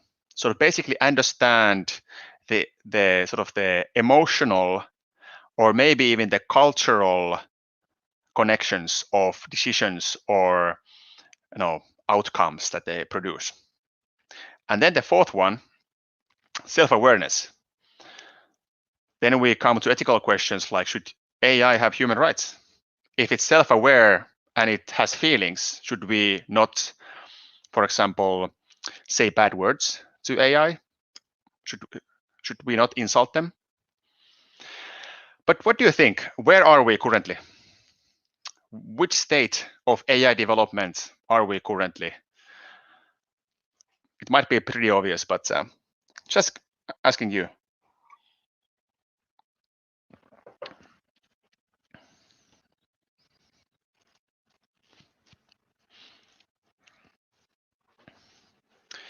Any thoughts from your side?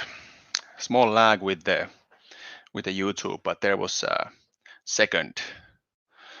Yeah, 20 years away from what we imagined. Yeah, that might be also a good thing. But yes, we are in the limited memory space. Of course, like I mentioned before, the AI is getting very good at figuring out huge amounts of data, but still it has nothing. It doesn't understand like what emotions, what the meaning is, what the object actually is. It is just in a way a tool, and it doesn't have minds of its own. You see those headlines that AI is able to figure out new games. Yes, it is a flow of data that it is looking at, trying to get further with understanding the data. Understand in a way is wrong word. To crunch the data would be a better word. So all the semantics, all the emotions, all the meaning, all the cultural context, all that is missing from what AI currently is. So we are very much in this limited memory space currently, doing powerful things, but powerful things that are very limited still in the scope. So general AI is far away from where we are currently. Yeah, but I'm sure that we are heading here. So we are heading here, but still, one question is: does the AI understand what it's doing? It might be able to understand fluctuation of emotions. It might be able to understand cultural context from data it gets, but it doesn't have, in a way, meaning for that still. But hey, so what AI can do for you today in terms of AI marketing or whatever? It can go through massive amounts of data that you as humans will never be able to go through and find patterns, find trends, find interesting stuff. You just need to help to give it the what it needs to find. So you need to help it to find the right stuff. It can perform simple tasks extremely well, like repetitive simple tasks. So as we already recognize from here, we as humans, we want to be generalists. We want to have the big picture, the spatial awareness around us. AI can feed in the data that we need in order to increase our sort of awareness. AI can already listen to what you say, and it can turn into a Google search or something else through natural language processing. It can recognize images. It can almost drive a car. And it can use statistical methods to learn, supervised or nowadays unsupervised. But it's always through the data and the statistics.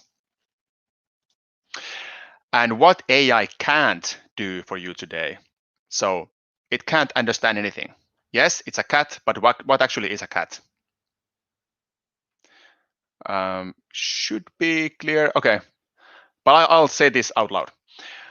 It cannot decide for you what to do today. It cannot say that you should wear blue pants. It will not come up with, hey, what should I do today? It doesn't say that. It's you as a humans who have the emotional feelings. What is your day's plan today? AI doesn't do that. It can't really work in environments where there are limited amount of data or limited amount of data inputs. So it's really hard for them. It can't drive a car legally. And it can't understand that so one really big ethical challenge with AI is that AI doesn't understand if it does mistakes or that it's biased. So for example, AI can turn into something which discriminates people very easily based on data. And there's nothing we can really do about that. So it's our cultural sort of development that makes us less biased and less sort of discriminative, for example. And what AI, this is really important, what AI can't do is that AI cannot do decisions currently. Not in medicine. It can help you to make decisions, but it won't make the decisions for you. Okay, I've been spending a lot of time here, so let me. I need to actually go a bit quicker so I can actually talk about the chatbots and lead generation in general, because otherwise I will get feedback from going way over my time limit here. But hey, let's talk about chatbots. I'm sure that all of us know this experience or have had this experience. Chatbot asks us from a page, hey, how can I help you? Hey, I'm looking for a table. I'm looking to book a table in a restaurant. Click here for our calendar. Okay, and then you click it. And it's like this. It's like, what a mess. I'm sure that all of us have been in this situation where, okay, I should have called them. Okay, then you have done the calendar work, but then you ask, okay, by the way, do you have vegetarian food? Sorry, looks like I can't help you. Contact my human colleague between 8 a.m. to 4 p.m. This is like every time I use chatbot, this is what happens. I don't know if this has happened to you, but like in Finnish organizations, this is always what chatbots do. And I struggle using them. But let's take a step back. We were just discussing AI. So the technologies that chatbots use, that you understand a bit more about how this stuff works. So they use decision trees. So basically pre-made structures of keywords or clicks that follow through a typical request. So basically a hierarchy of things that you can click through. It can use natural language processing, either text or speech, which means that basically it recognizes keywords and predicts best answers. For example, if you ask about vegetarian food, it will maybe point out to the menu, or it will tell you that, okay, yes, we have that, but it basically, you need to teach it to answer something for vegetarian food. AI doesn't know the menu. It doesn't know what the menu means, but it can basically recognize the word vegetarian and then give information what is taught to the AI. And of course, when it comes to chatbots like Alexa and Google Assistant, which are also chatbots, they use speech and they can recognize you speaking, maybe even with an accent, like Finnish accent, and it will do its best to recognize the keywords from there. And of course, there's machine learning there, and it learns from every failed conversation. So every time you talk with an Alexa and you fail to get what you want, Alexa learns from that. And okay, it did something wrong. It will try something a bit different next time. And of course, it learns from finding, if you find and get what you want. And of course, it learns from successful call to actions and all that. So basically, it is constantly trying to adapt through neural network, like, okay, how can I recognize you better, talk to you better? How can I make, how can I help you to get what you want? So this is what it's constantly trying to improve while you are chatting to them. So every time you chat to Alexa, you'll help Amazon to improve their AI and their chatbot. So these are the technologies it uses. So some practical things. So things to consider before you end up setting up a chatbot at your site or part of your app or whatever. So really, you need to think about who your end user is. Is it a kid? Is it a teenager? Is it a young adult? Is it a boomer? Who is it? And of course, age, tech skills, intent, everything matters. And something that you need to consider is also like the bot personality. So if you think about a chatbot talking to you and starting with sup, for example, or let's go flame emoji, you know that it is meant for maybe Gen Z or millennials. And maybe somebody, maybe maybe an older person might find it already at what is going on. Or maybe a young person might be, okay, this is silly. This is some boomer thing. Okay, I'm not interested. So really, it's important to think about who you are targeting the chatbot for. Now, the next thing is that, okay, how do you identify your core objectives? What the chatbot is there to do? Why do you actually even need one? Is there, for example, some frequent questions that you get all the time? You need customer assistant for that for 24 hours, 7 days a week. And that you could easily leave it for a bot. So for example, if customers just come to your site to get an app, download an app, maybe the call to action should be just there, middle of the page, and that's all. And maybe the chatbot is there for customer service, for I can't install, okay, then it throws somebody to installation page or something like that, or troubleshooting page. But really, what the objective is, and try to make the chatbot get to that objective as fast and as convenient as possible. We'll come back to that. But that's really important. So don't just have chatbot there to distract people, because if your site and what people come to your site is very clear, don't have distractions there. But if you feel like 50% of your customers need support and chatbot might be the most versatile support assistant there to get them further, great. Then chatbot is probably a very good solution for that as well.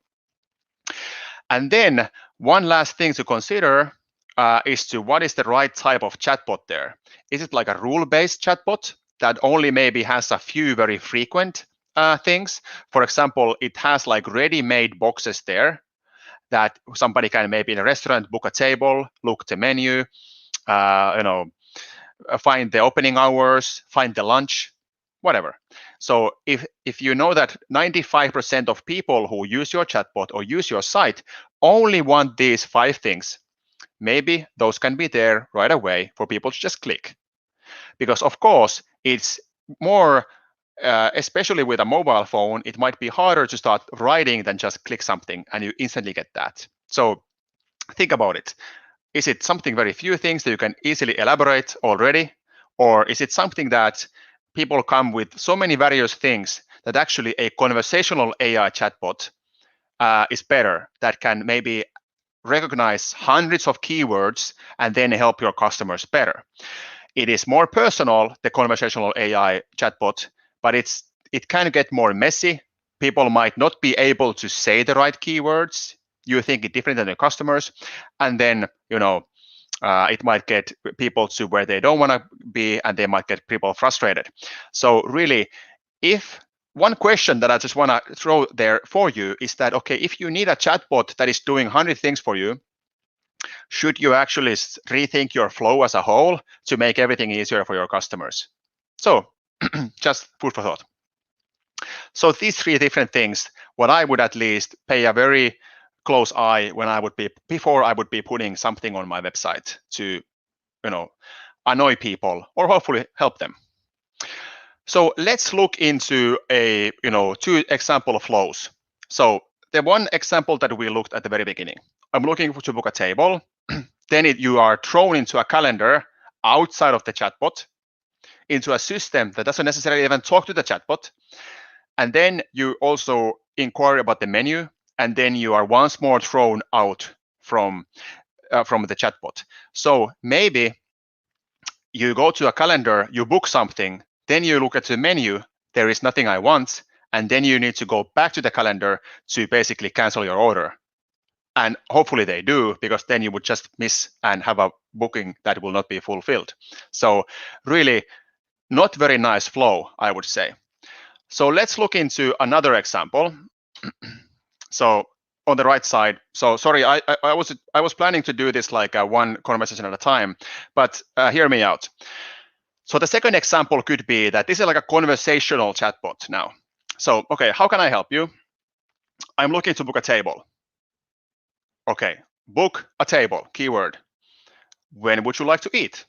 Tomorrow evening. Okay, keyword, tomorrow evening, maybe 6 to late. Okay, how many guests? 4. Okay, we have room for you. Automatically looks into the calendar, integrated system. We have room for 4, 8 p.m., 9 p.m. Okay, let's book 9 p.m. It might be just a button. Okay, I take 9 p.m. And okay, additional information, under what name, provide a phone number, and so on. And then, okay, by the way, do you have vegan food? Okay, vegan. Maybe menu is one option, but then, okay, there is a pre-trained answer. Yes, we do have wide selection of vegan food. You don't need to go to the menu. It doesn't say that, but it gives reassuring answer for the person that, okay, they have options. Great, fine, I can move out. So in my opinion, the second one is something that would make it the customer journey very frictionless, very smooth. The chatbot is there to help. It gets the job done. In the first example, it just makes person to hate your website and hate your chatbot. At least it would make me hate your chatbot. So something to consider. So maybe the second flow is better than the first one. And this is actually something I already mentioned. So, if 99% people come to for one thing, then maybe you don't need to have a chatbot at all. And, just an example of a decision tree of keywords and how the chatbot might be helping people. So, booking a table or getting the interaction. Okay, do they want to book a table? Do they not? And, how the different paths might go. So you have a decision tree behind there to help the chatbot. So chatbot just installed on your website will not do anything for you. It just provides the neural net to start learning from your customers. You need to teach the decision tree behind it in order for the chatbot to start serving for your customers. Cool. Now, I've already 5 minutes past my time, and I still have a couple of things I want to share to you. So, but the last one is basically more like a flow chart that you can use with your presentation. So I will not take much more time.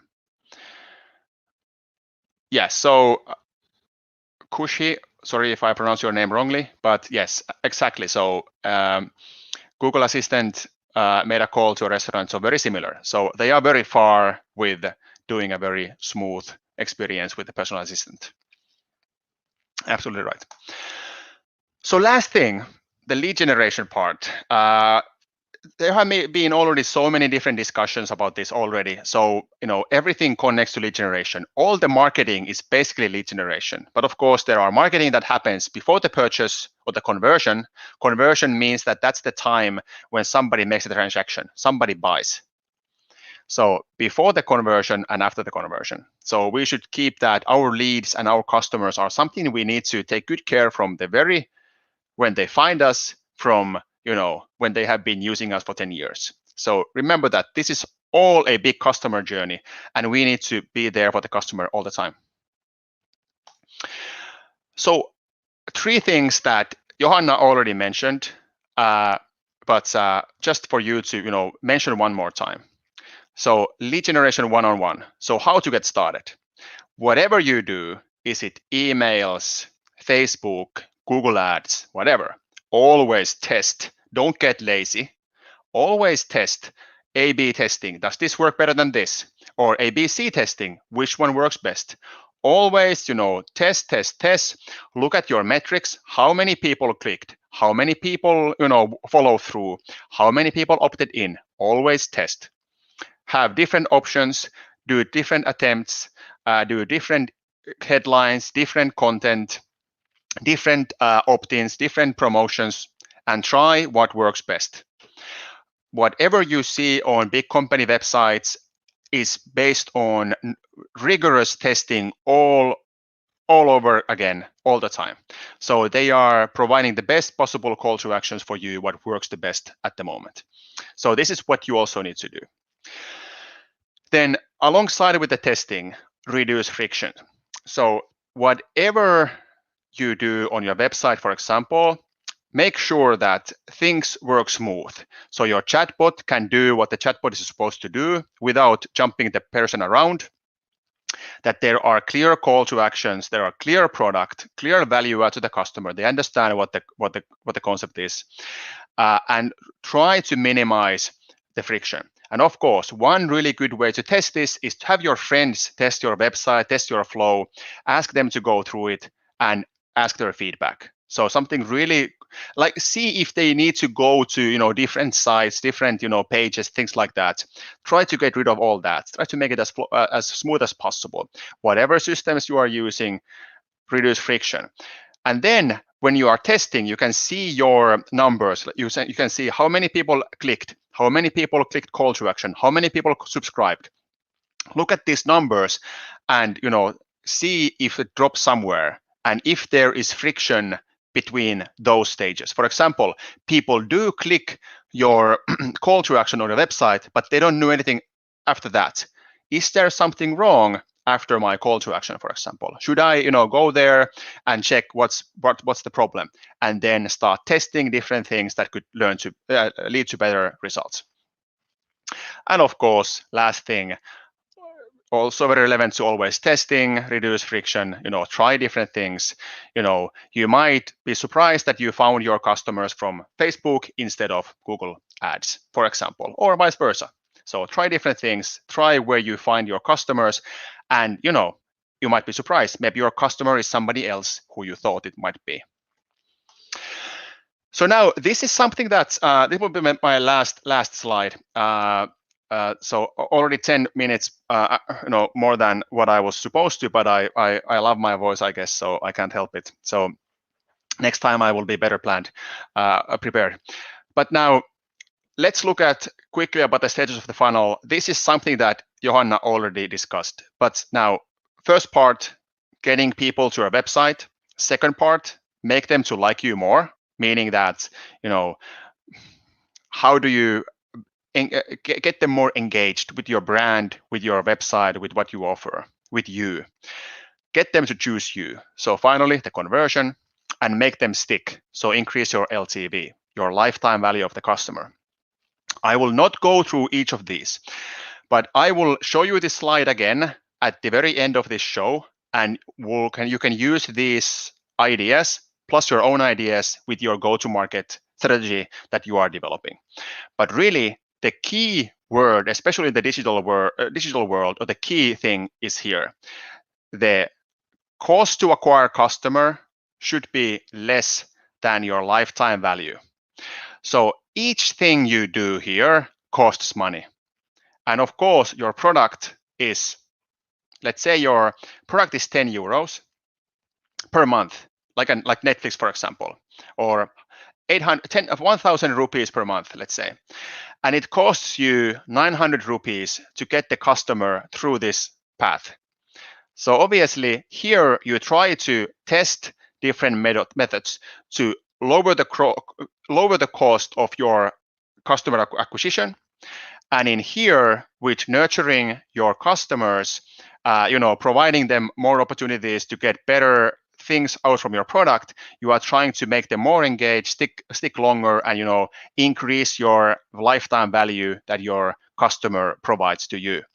So really keep this thing in mind, not necessarily for this this current go-to-market plan, but like whenever you engage in business, really look at your numbers, test different things, try to get the cost to acquire customer down, and of course, try to nurture your customers in order to keep them happy and increase your lifetime value. Okay, I'm done. Questions, and then sorry, people, that I took so long, but hopefully this was interesting stuff to say the least.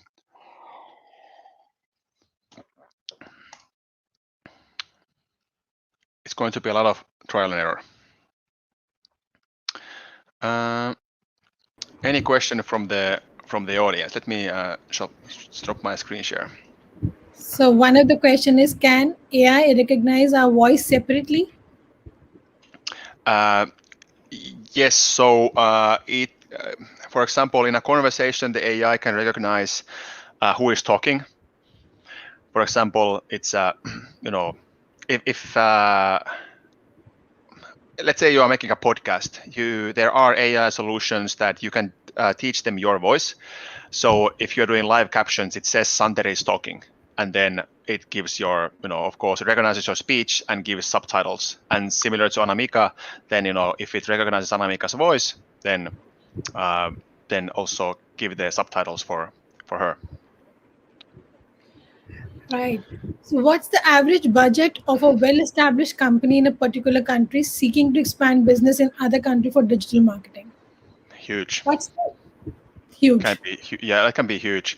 So really, for a small company, it's really important to, test an experiment, like how do you find your own particular audience so you can cut the cost. Since some big companies, they can use like billions a year, like huge amounts, in order to build their brand. So for example, with some game companies, to give you some perspective, being very competitive markets, you really try to get as much screen time from people as you can, and there's limited time that people spend on their phone. So of course you want most of that. So some stories from the industry is that from the game budget, it can be 90+% that goes to marketing. So game is built very quickly, very efficiently, and then the marketing campaigns and the optimization and all those experiments is the one that takes the money and takes the energy and time. And I think, Santari, also one very important thing is, before any company takes the product to the new country, they first advertise it. So they do a thorough marketing campaign before they actually bring the product to the country. So of course the budget has to be more on that side. Yeah, of course, like market research that Yeah. that as part of your go-to-market plan that you are doing, like good thing there is like, okay, so electric scooters, as an example. Well, do you see electric scooters in India? Yes or no? Well, why not? And then and why not? In a way that we should be first to market, and then basically go to ask from Indian people, maybe from the relevant age group, that okay, would you be interested in choosing electric scooter over tuk-tuk, for example, or whatever. So they do their market research, and maybe through that they already know like what will work most likely, what has been working for others, or is this market, the right answer might be that don't come here, it's waste of your time. And it's a Right. good answer because then it saves a lot of money. Right. Uh, in a superhero movie, we see car change into a superhero. Is it possible in the field of AI? And if Well, there is an AI model present, is or not? no, but I would say that robotics would be a more relevant field than AI for this particular one. But yeah, I wouldn't be surprised that if, of course, robotics and AI often work side by side. For example, there is a sawmill. There a robot arm takes the log, then an AI with machine vision looks at, okay, how we will do it, and then it will adjust the machinery and make suitable pieces out of the log, for example. So very often these work side by side. And you never know with advancing technology, how the things might turn up in time to come. So we can't say no to anything that's Yeah, related to technology. Yeah, yeah. you think it's right now, whatever you think, you can, actually create it, and you never know. Yeah, and the thing is that when you are as young as most of our audience here is, at that age you are naive enough to do things that us who have been here for a long time don't. We would say that okay, it won't work, but when you are naive enough, you are just like, why not everybody, why is nobody doing this, and then you start doing it and it actually works. So it's like really, I think that I think there's some research backing this as well, that most of the big ideas come from people between 20 to 30. Yeah. And this is the sweet spot for you to create something new, because the fact is that you are naive enough to do silly things that actually turn into golden. So Absolutely. What's your view on whether AI is a boon or a curse? well, I think that currently it really is something that helps us in so many ways, and it can, when used right, it can make our experts so much productive, and really it could be the next productivity boost that especially the Western countries need. But but of course there are a lot of people that think that there are things there that we should be worried about. And of course, one thing already happening is that AI can get easily biased, and that means that, for example, certain maybe groups of people can get discriminated in a data set, and therefore that impacts our decision making. For example, because of AI algorithm for some reason decides that we should exclude them, for example. So there are challenges there, and of course we're trying to mitigate those one at a time. But I think that currently, if you take the hood, if you open the hood of AI, it's still something that is super limited, and we are far from machines shooting us. Maybe a silly story, but but people are afraid of. So it's still something that the product in development, and the first real life improving things are out there, and I'm curious and hopeful that there will be many more, and they will help us in many things. Right. So, in which stage is calculators counted? Like, how Uh, would you categorize calculators? it's that's not AI. It's just a simple chip. Okay. Yeah. So really, the when we call something, so Deep Blue was called AI because it was like an good old AI. So if you look into Wikipedia and you go to good old AI page, it's like this. it has learned and memorized like patterns in a way, and then you show it a setting, and it looks like, okay, this is the best pattern, but it's sort of borderline, is it AI? And of course, calculator is just you giving input and then output. There's no learning in between.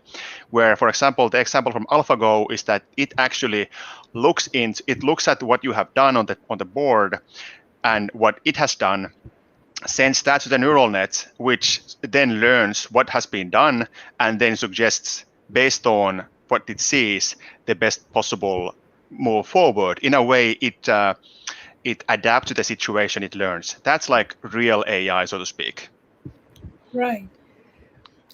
So what business objective and or objectives does the marketing strategy need to support?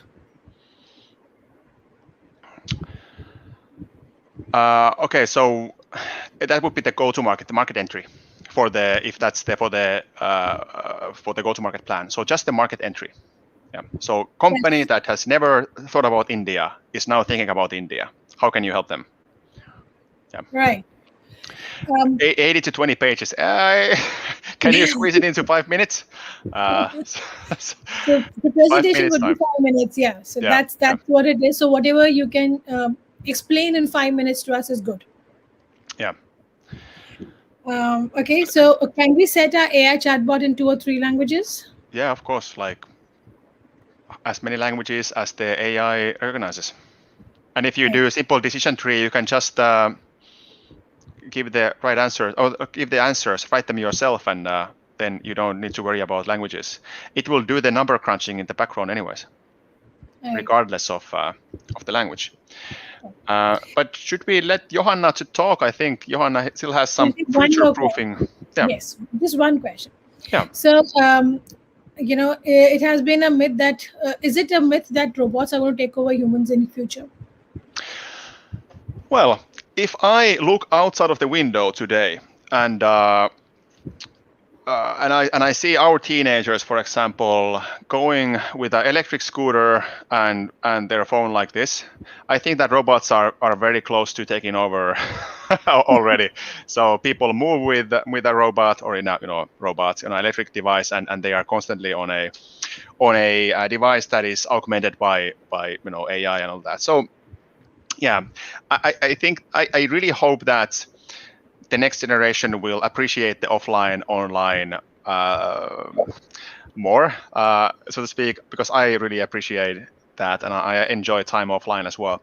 But I wouldn't be too worried about, at least not in the near future, about robots taking over. So maybe if you live to 100 years, you might see something interesting that we haven't been figuring out so far. But there has been so many memes outside on the internet about, let's say that 2020 we were promised flying cars, and when you look into Google and what you actually see, anti-vaxxers and stuff like that actually happening. So I don't know. So it's that was a political opinion statement right there, but it's I think that in many ways, because of the consumer culture that we have, is that we are lacking behind with some of the real innovations that we could putting our energy in. But of course, we are just humans, and that I think that's the cool part about that. And I don't think that robots will understand that in the following next 50 years. So we can, but I do think that if you are a generalist, if you are a critical thinker, problem solver, you'll do very well. If you are somebody who just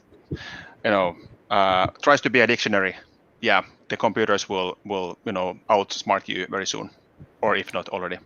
Certainly. So the the sudden emphasis on skill development has come about because of this only, that this fact that eventually you will need to have more skills, and that too critical thinking skills and analytical skills, decision making skills. So these skills are going to be very, very crucial to our existence in time to come. With the emotional quotient that we have, the emotional skills we have, when all these other skills combine, we make a good combination. Perhaps one thing that machines lack is emotional skills or interpersonal skills. So somewhere, we might see a change, but the change won't be that dominant if we work on our own skills also. It won't wash away the human race. Yep. Skills. That's why we are here. Of Yeah. course, this is like the lectures. But at the same time, the skill development part is coming after the future proofing.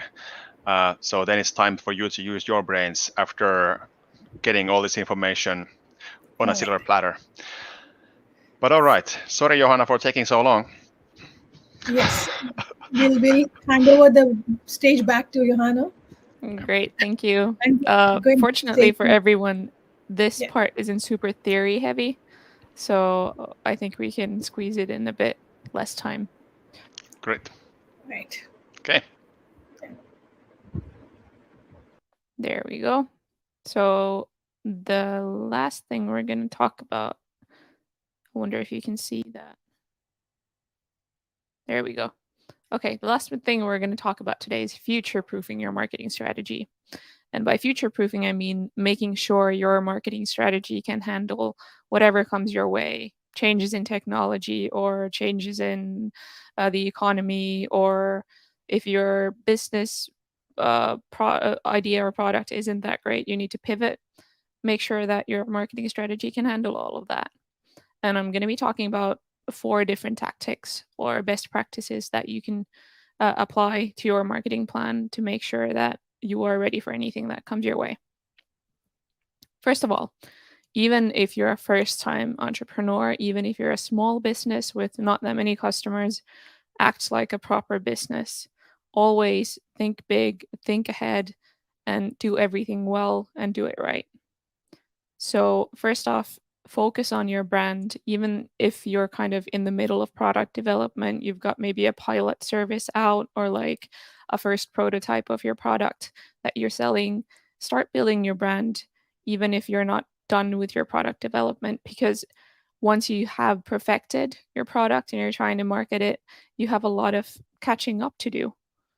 So, to avoid playing catch up later, start building your brand today. That means think of a logo, think of your voice, think of colors, think of the way you want to conduct your marketing, even if your product is not quite ready yet.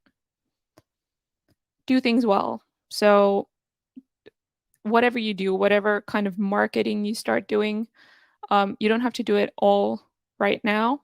You don't have to start, you don't have to master everything that we've talked about today. But whatever you pick, whatever channels you pick, whatever audiences you're marketing to, do it well.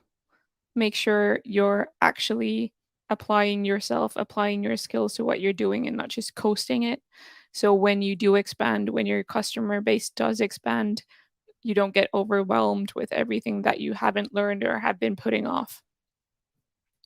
Also, obey regulations. You got a big lecture about not using third-party email databases, for example.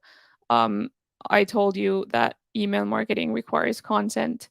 When you're using visuals, if you're lending someone's graphics, if you're taking pictures of Google image search, make sure you have permissions to use those in a commercial setting, because if you don't and you become a big brand, you will get in trouble down the road.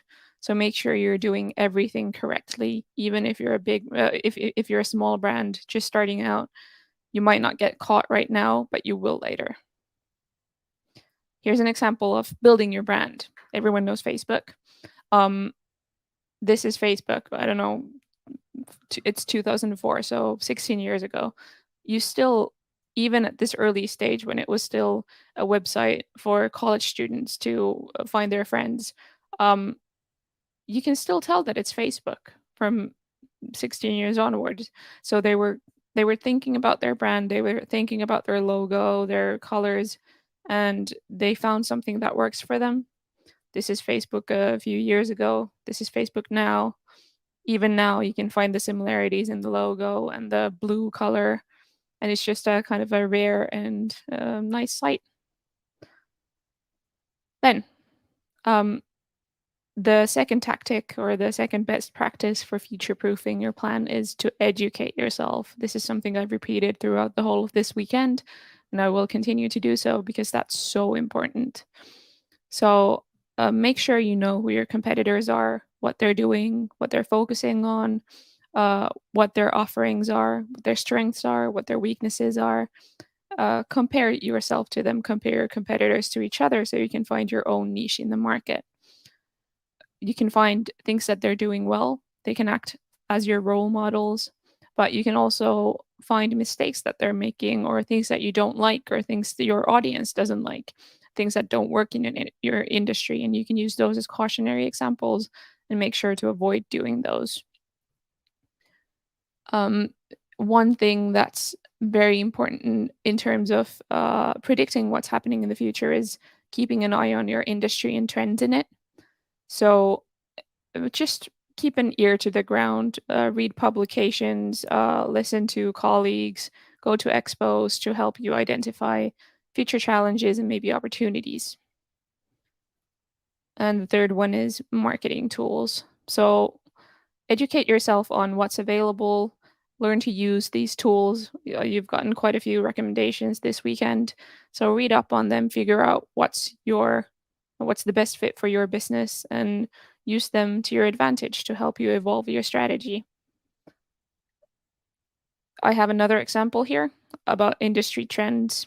When the pandemic started, no one could obviously in any way know that it was coming.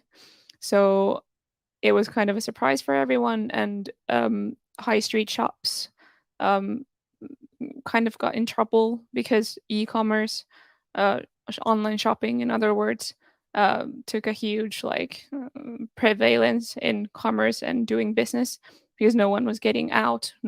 Everyone's staying home and ordering stuff from their homes.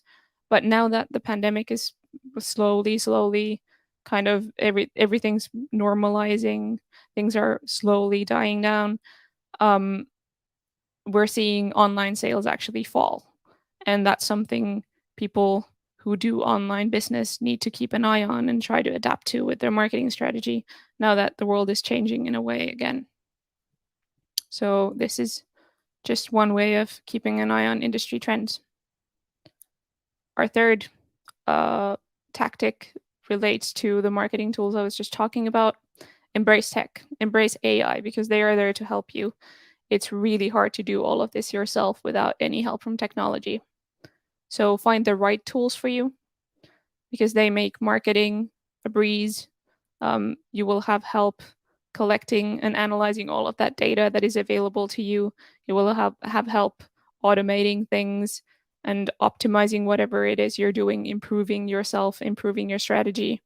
And also, if you do decide to pivot, change strategies, change products, you will still have that familiarity with your tools. Then, when you are picking those tools, make sure they are upgradable. They will grow with your business. They will grow with your popularity. A lot of tools have some kind of limits on how many customers you can have on their database. For example, you need to make sure that they are upgradable to a big enough degree for you to be able to fulfill your objectives. Also, keep an eye on emerging tech. I talked about, for example, when I was talking about SEM, I talked about automatically creating content. That's not quite where it needs to be right now to be useful, but it can, in a few years, give you a much needed advantage when maybe your competitors haven't really yet adopted it, but you've kept an eye on it. You might be able to jump on it before them. And here's an example of that. This is from 2010. This is about retargeting. It's an article on TechCrunch. And it starts with the words, advertisers are beginning to realize that ads on the web have their own life cycle. This is something we think is obvious these days. Ads have a life cycle. People see it. People go to your website. They forget it. That's when you retarget because you need to memorize or you need to make them remember you. And here in 2010, that was a completely new idea that we can kind of nudge people in the right direction with retargeting. Today, it's one of the most useful tools that you can use. And in 2010, no one was using it because it was new emerging tech that people are kind of maybe hesitant about. tracking people on websites was kind of a weird concept that people didn't like. But these days it's normal, and people who were actually keeping an eye on this back then probably have been using it for quite a long time at this point. Fourth, constantly keep evaluating your strategy. Track your performance, track all of your KPIs, make sure everything is going the right way, your graphs are going up, your engagement is going up, your click rates are going up. Identify what works, what doesn't. If you're losing money on some ads, if your headlines aren't working, if your emails are going to spam, you're doing something wrong. So keep evaluating, keep improving. Pivot. This isn't just talking about our product or your product. This is talking about your marketing strategy as well. If there is something that isn't working, just let it go. Do something else. Make sure you don't get stuck with anything. Stay independent of, even if you're using tools, even if you're using certain channels, make sure you have alternatives, because if something happens to those tools, if something happens to those channels, you will get blindsided. You'll kind of be floating around with no direction, nothing to do if you're too stuck with certain strategies or channels. One of the greatest examples of this is actually TikTok. Tons of smaller entrepreneurs and influencers were using it to do business in India last year, and it was banned, and they had nowhere to go for a while. So that's one example. Hopefully they found other channels, but if you were too dependent on only this one channel, it was a big hit to your business when they did ban it. So here again, recapping, think big, think like a big business. Educate yourself on tools in your industry and your competitors. Embrace technology, find the right tools for you, use them in a way that makes sense for you, and keep evaluating, keep improving your strategy all the time. Don't get stuck. That's all for me this weekend. Thank you for having me. Hope I managed to teach you something about digital marketing. That's all. I can take a few questions if you have some.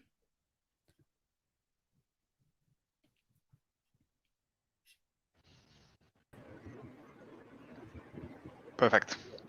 Perfect. I think that one thing there is that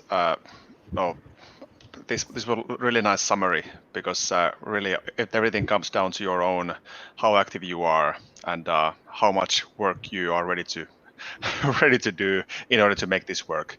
I think it works for it applies for both you, your personal development, but also your idea and company development when the time comes. So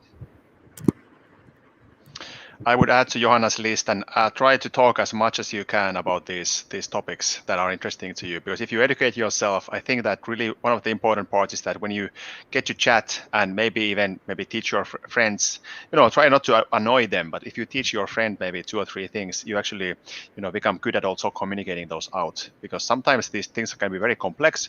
So how can you make this like simple and elegant so you can communicate them? And I think that if you go to a job interview, for example, about these things, and you are, they're discussing these topics, and you can really have a simple and elegant, sophisticated answers because of it so well, then it's hard to not hire you. But yeah, was there questions? Yes. So sometimes customer got wrong product in online shopping. So whose fault is that? Is that the company fault or not? Johanna, do you want to? Yeah. Yeah, usually it's if you've ordered something and you get the wrong product when it's shipped to your home. I assume that's what we're talking about. That's the company's fault. That's something with the shipping or the logistics. And obviously, as a company, you should take full responsibility for that. I don't know if Johanna touched the topic here, but handling your reclamations, like whenever your customers complain, that's a really important phase of your customer journey. So if you handle that well, what might happen is that your customers actually turn into advocates of your company and your product, because if they get a good service, especially in those sort of disturbances and those situations where things didn't go well, and you handle those great, it's powerful, especially in countries like like here in the Nordics. So you can use those to your advantage. So of course, it might cost you money, but think about if the person is now going to the next, their friend and saying that, okay, these guys handled so well this one problem with the order, and then you give like this trustworthy experience from yourself. So really important stuff. Good question. So there's a question. Some companies, in order to promote their brand or product, defame the competitor brand or the product. Isn't it illegal? If you're defaming people in that you're telling lies about different companies and their products, yes, that's probably illegal. But it's a very basic digital marketing strategy to kind of compare and contrast your product to your competitor's product, and that's fine as long as you're doing it respectfully and in a way that is valuable to the customer. Perfect. Yeah, if you believe in karma, you should think about how you use this strategy. So how do we educate about a brand at the ideation state?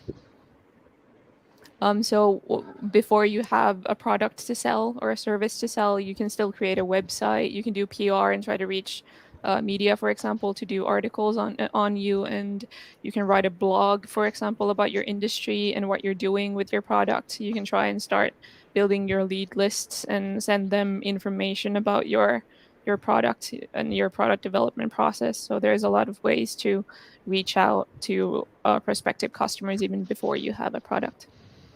Right. So how are the issues related with after sales? How can they be reduced? I wonder what this one.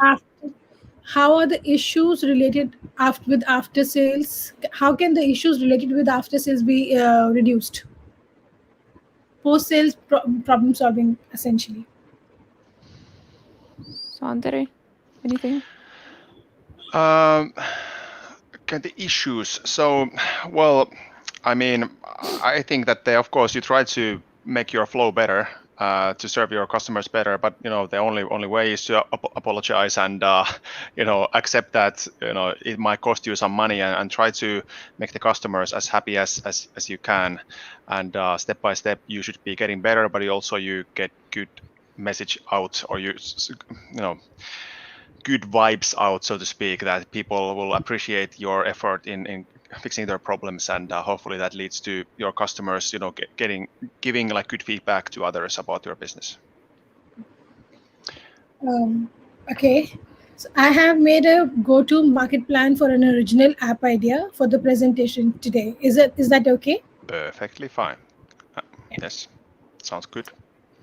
Can we do this whole planning for small shop or big companies? Yes, Well, you absolutely. Yeah. Well, you absolutely can do a lot of digital marketing for a small business, but there are some things that will limit you. One of them is your budget, and another one is your manpower, because it's a lot of work to do all of this. So you need to figure out what you can do with what time you have. Yeah. Perfect. So I don't see any more questions. I think we should quickly dive into what presentations they have to create, because that's really what they're looking forward to. At the Yes. same time, I've also shared the assignment for today in the WhatsApp group. Also, I've shared the link here. Also, request you all to do that. Send it across by 7 o'clock. I am on a tight schedule today, so I'm going to be hopping off at this point Yes. while you Thank do you. the assignment. So thank you for this weekend. Thanks for having me. Thank you Hope very it was much for of taking use. that time on the weekend, Johanna. It's like, I know it's really your own family time and everything. You've taken out time. Thank you so much for that. Have enjoyed the rest of the evening, whatever is left of it. Thank you. Thank you. Thanks. Thank Bye you. bye. See you. Thanks. Bye. Bye. All right, maybe I should share my screen then. Okay, so just to give you a few extra, there we go. Let me move that away. That means that I might be looking slightly off. But now, so I'm always a bit worried about giving these, examples, because I don't want to limit you. I want that you would do as your, a presentation or idea, like as as you want to do it. Like, especially now we are in a marketing space, so you can use our imagination to communicate this in any way you like. Now, the thing is that really the only thing limiting us is the time. So really, we have the 5 minutes for you to present, and that's about it. And of course, we look your presentations through this evening, this night, and hopefully, be able to get you the feedback for tomorrow morning, so you know when it's who should present and so on. But really, you have 5 minutes. You can use that how you want. But I'll give you just some basic sort of structure that you can use. You don't have to use, but you can if you like. So now, first of all, let's look at the companies that we have.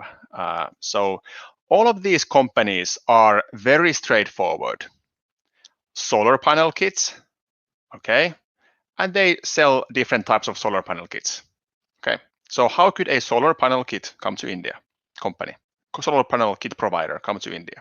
You don't need to think about the business models or affiliate companies, anything like that. Just about the marketing, for the end user. Is it a customer, a consumer? Is it a business? Is it the government? Who do you think that this could work for? And maybe it's easiest to work for the work with the consumers here in this space. But okay, very straightforward product, I think. The second one, once more, very straightforward. This is a startup, so really straightforward science app, science kit for you to bring to India. And also this one, they have some school business, but really the family focused is what we might be aiming here. You can decide. Maybe this is better for schools, and you use your cultural knowledge to bring this to schools. That's fine as well. Okay, but once more, very clear product, very clear idea. So there, and once more, you don't need to worry about is there some regulations or law or something else that you should be really worrying about, just about the marketing. And then finally, once more, I think pretty straightforward electric scooters. You can pick one, or you can just focus on kids, or you can focus on adults commuting. You can decide what that might be. But you can either have the portfolio, like how this portfolio could be brought to India, or how can a single vertical, maybe the adult electric scooters, how they could be brought to India.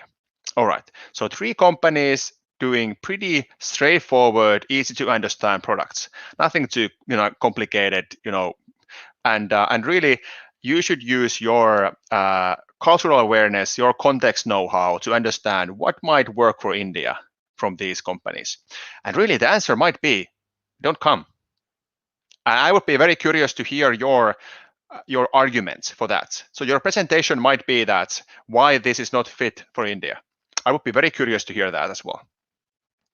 But yes, so looking at the example structure, first slide could be something like, which product are we bringing to India from their portfolio if they have many? Why is it the best? And how, maybe if you want to change something, what would make a best product market fit for India? And use your cultural knowledge about that. And then the following slides, your go-to-market plan, how you can generate the leads and awareness for the product and brand. How do you close sales in India? How do we nurture our customers? So how do you keep good care of your Indian customer, so the Indian user is happy and wants to advocate for the product? And use your cultural expertise and your own ideas. We have given you quite a few ideas, but you can put your own there. Just, it's up to you. You can do whatever you want. And really, the only limiting factor is the maximum length for your presentation tomorrow is 5 minutes. So basically, you have 5 minutes time, and I'll cut you at the 5-minute mark. So that's it. So now, to be professional, please speak out loud your pitch. We all have mobile phones, or if you don't, then just look at the watch, have time running, and start talking.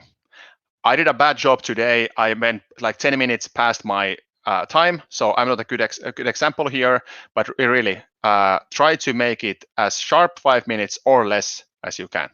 So this is the only limiting thing, but the rest is you can decide.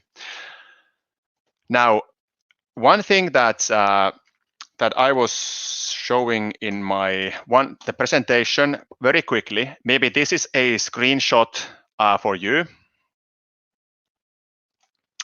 These are some ideas for different stages of the funnel. Like, okay, what would be how to get people to know about the brand and go to the website, how to nurture leads, how to make people like the brand more, how to make them choose you, and how to make them stick. And really, there are ideas here. You don't need to use them all. You don't need to use any of these. You can come up with your own. But these are just, some ideas what could be there, what you could use in order to get your brain going. Santari, I would need a screenshot of this. I did a screenshot, but it isn't that very clear. So Okay. I need yours. I will do that right away. Yeah. But hope I am more clear now with this. So what do you think? Do you need some more information? Because really, the key here is to, we want to learn from you. Now we have been talking for 6 hours or for quite some long in total. So now it's your turn to talk and show your own ideas. All right. So I'll address a few queries. So how do you have to submit it? I'll share my email ID on the WhatsApp group. Share your presentations with me there. Some children who do not have computers to present your ideas, please let me know in advance that you need help, and I would be presenting it when it's your turn. So I can do it on your behalf. So just share the presentation with me. I'll run it past, when it's your turn. So yeah, that's.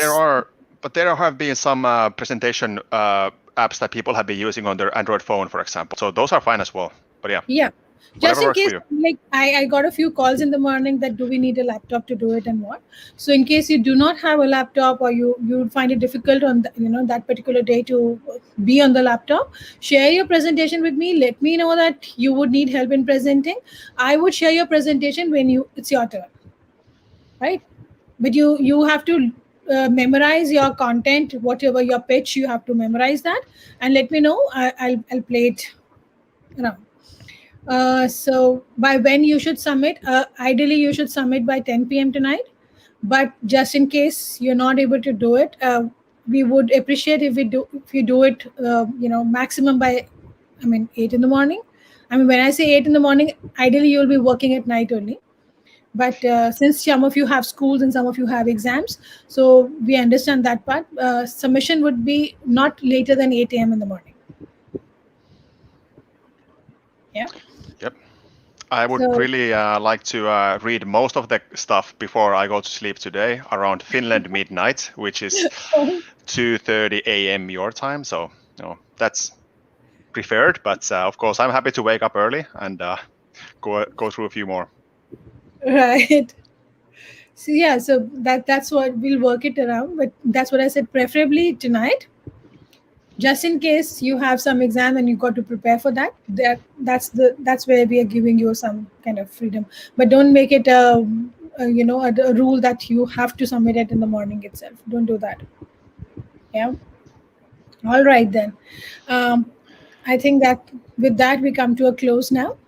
Yes. So I really hope that for people who will not be submitting a paper, please check the assessment.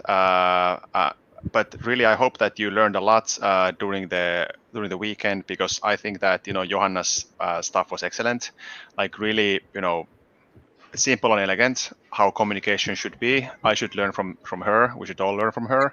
So and she's very young at the same time. So if you are as smart as she is in an age of 25 or something, what she is currently, then good luck. You'll do great. so let's appreciate her effort in providing this information to us, and then for everybody who is submitting a project, really curious to hear what you guys are what ideas come to your mind. And once more, thank you for joining this weekend. It's been always a lot of fun to build this. So we are of course already planning with Anamika for our next one. So let's see what that will be. Stay tuned, and looking forward to collaborating and working with you guys again. So thanks once more for spending the weekend with us learning new stuff. Yeah, thank you very much, Santari, for your weekend. Hope you have a little time to spare with your family now. Thank you very much, and we look forward to having more such sessions with you. And it's always fun and interesting things that we learn when we are with you. Thank you very much. And yes, I shared with you last evening that some of the students are asking when are you going to come to India. So they want their autographs. So please plan a trip to India soon. As soon as the borders open, then the plan is then. So we'll meet face to face. Hopefully, if not this year, then early next year. Certainly. Right. Thanks a ton. All right. Thank you. Thank you See very you. much, all the students. Thank you for being here with us. And we have really enjoyed interacting with you. We are very much happy to see the interaction that has happened, the type of questions that have come through. We look forward to, having you more often with us. Thanks a ton. And let's meet up tomorrow. Don't get too stressed about anything.